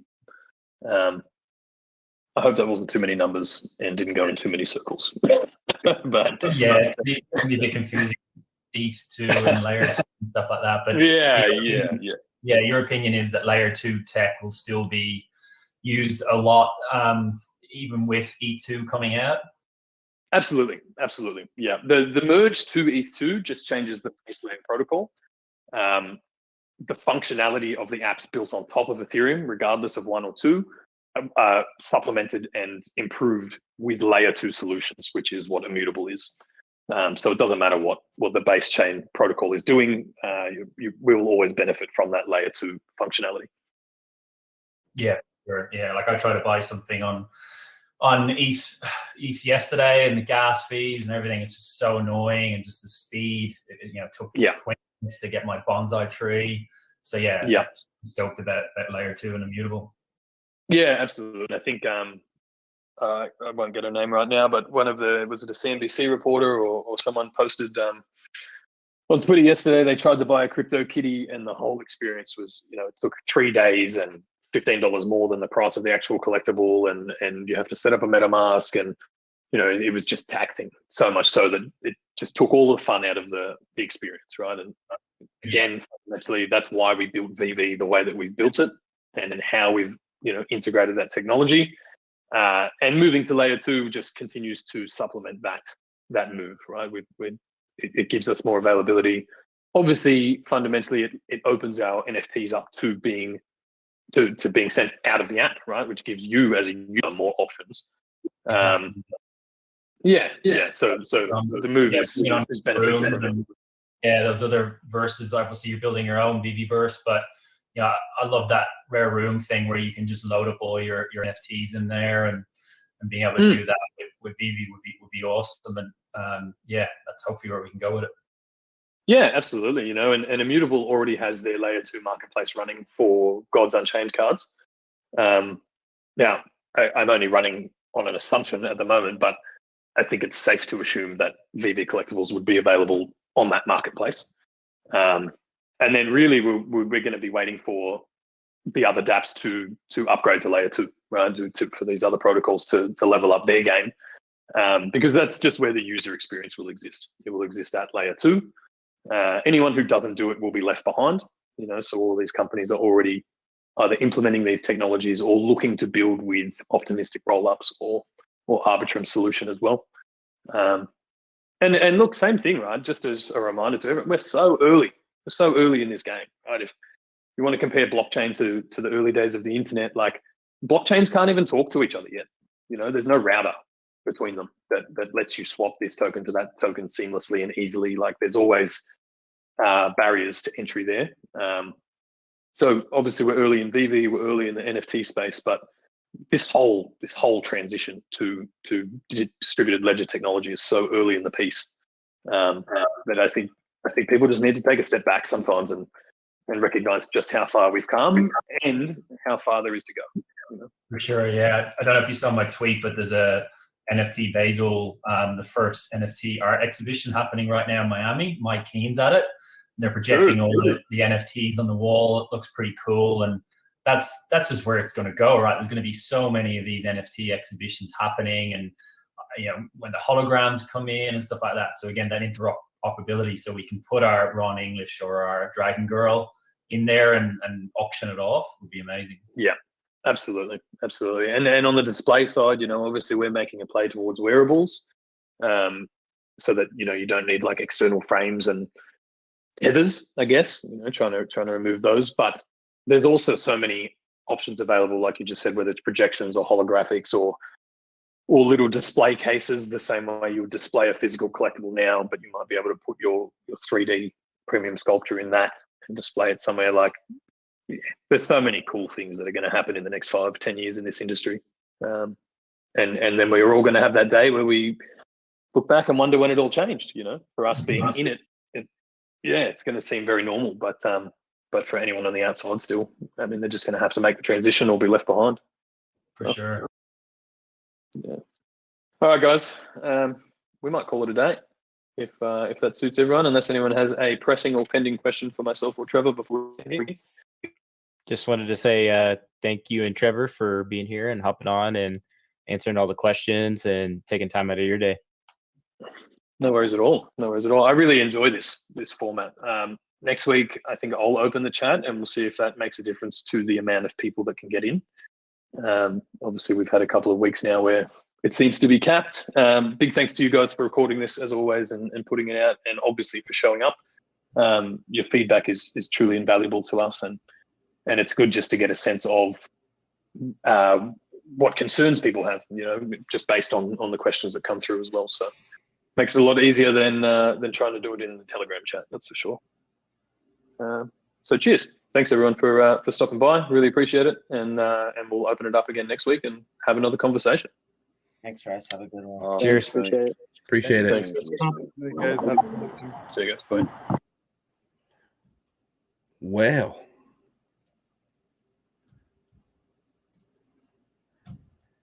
there you go, guys. What'd you think? I don't know if y'all see my bar behind me, but yeah, it's been a good one tonight. Hey, I appreciate everybody coming out. You know, subscribe, hit that like button. You know, that was a really good stream. I'm gonna have to go back through it and pick out some stuff because I get nervous when I talk to people. But man, leaving the tokens behind, I didn't forget that. That made me very, very happy. But hey, I appreciate everybody coming out. Subscribe, hit the like button, turn on notifications because Poor Man Printing is out. Hold on. I gotta show this. Y'all ready? Thank you all. I appreciate it, guys. I really do.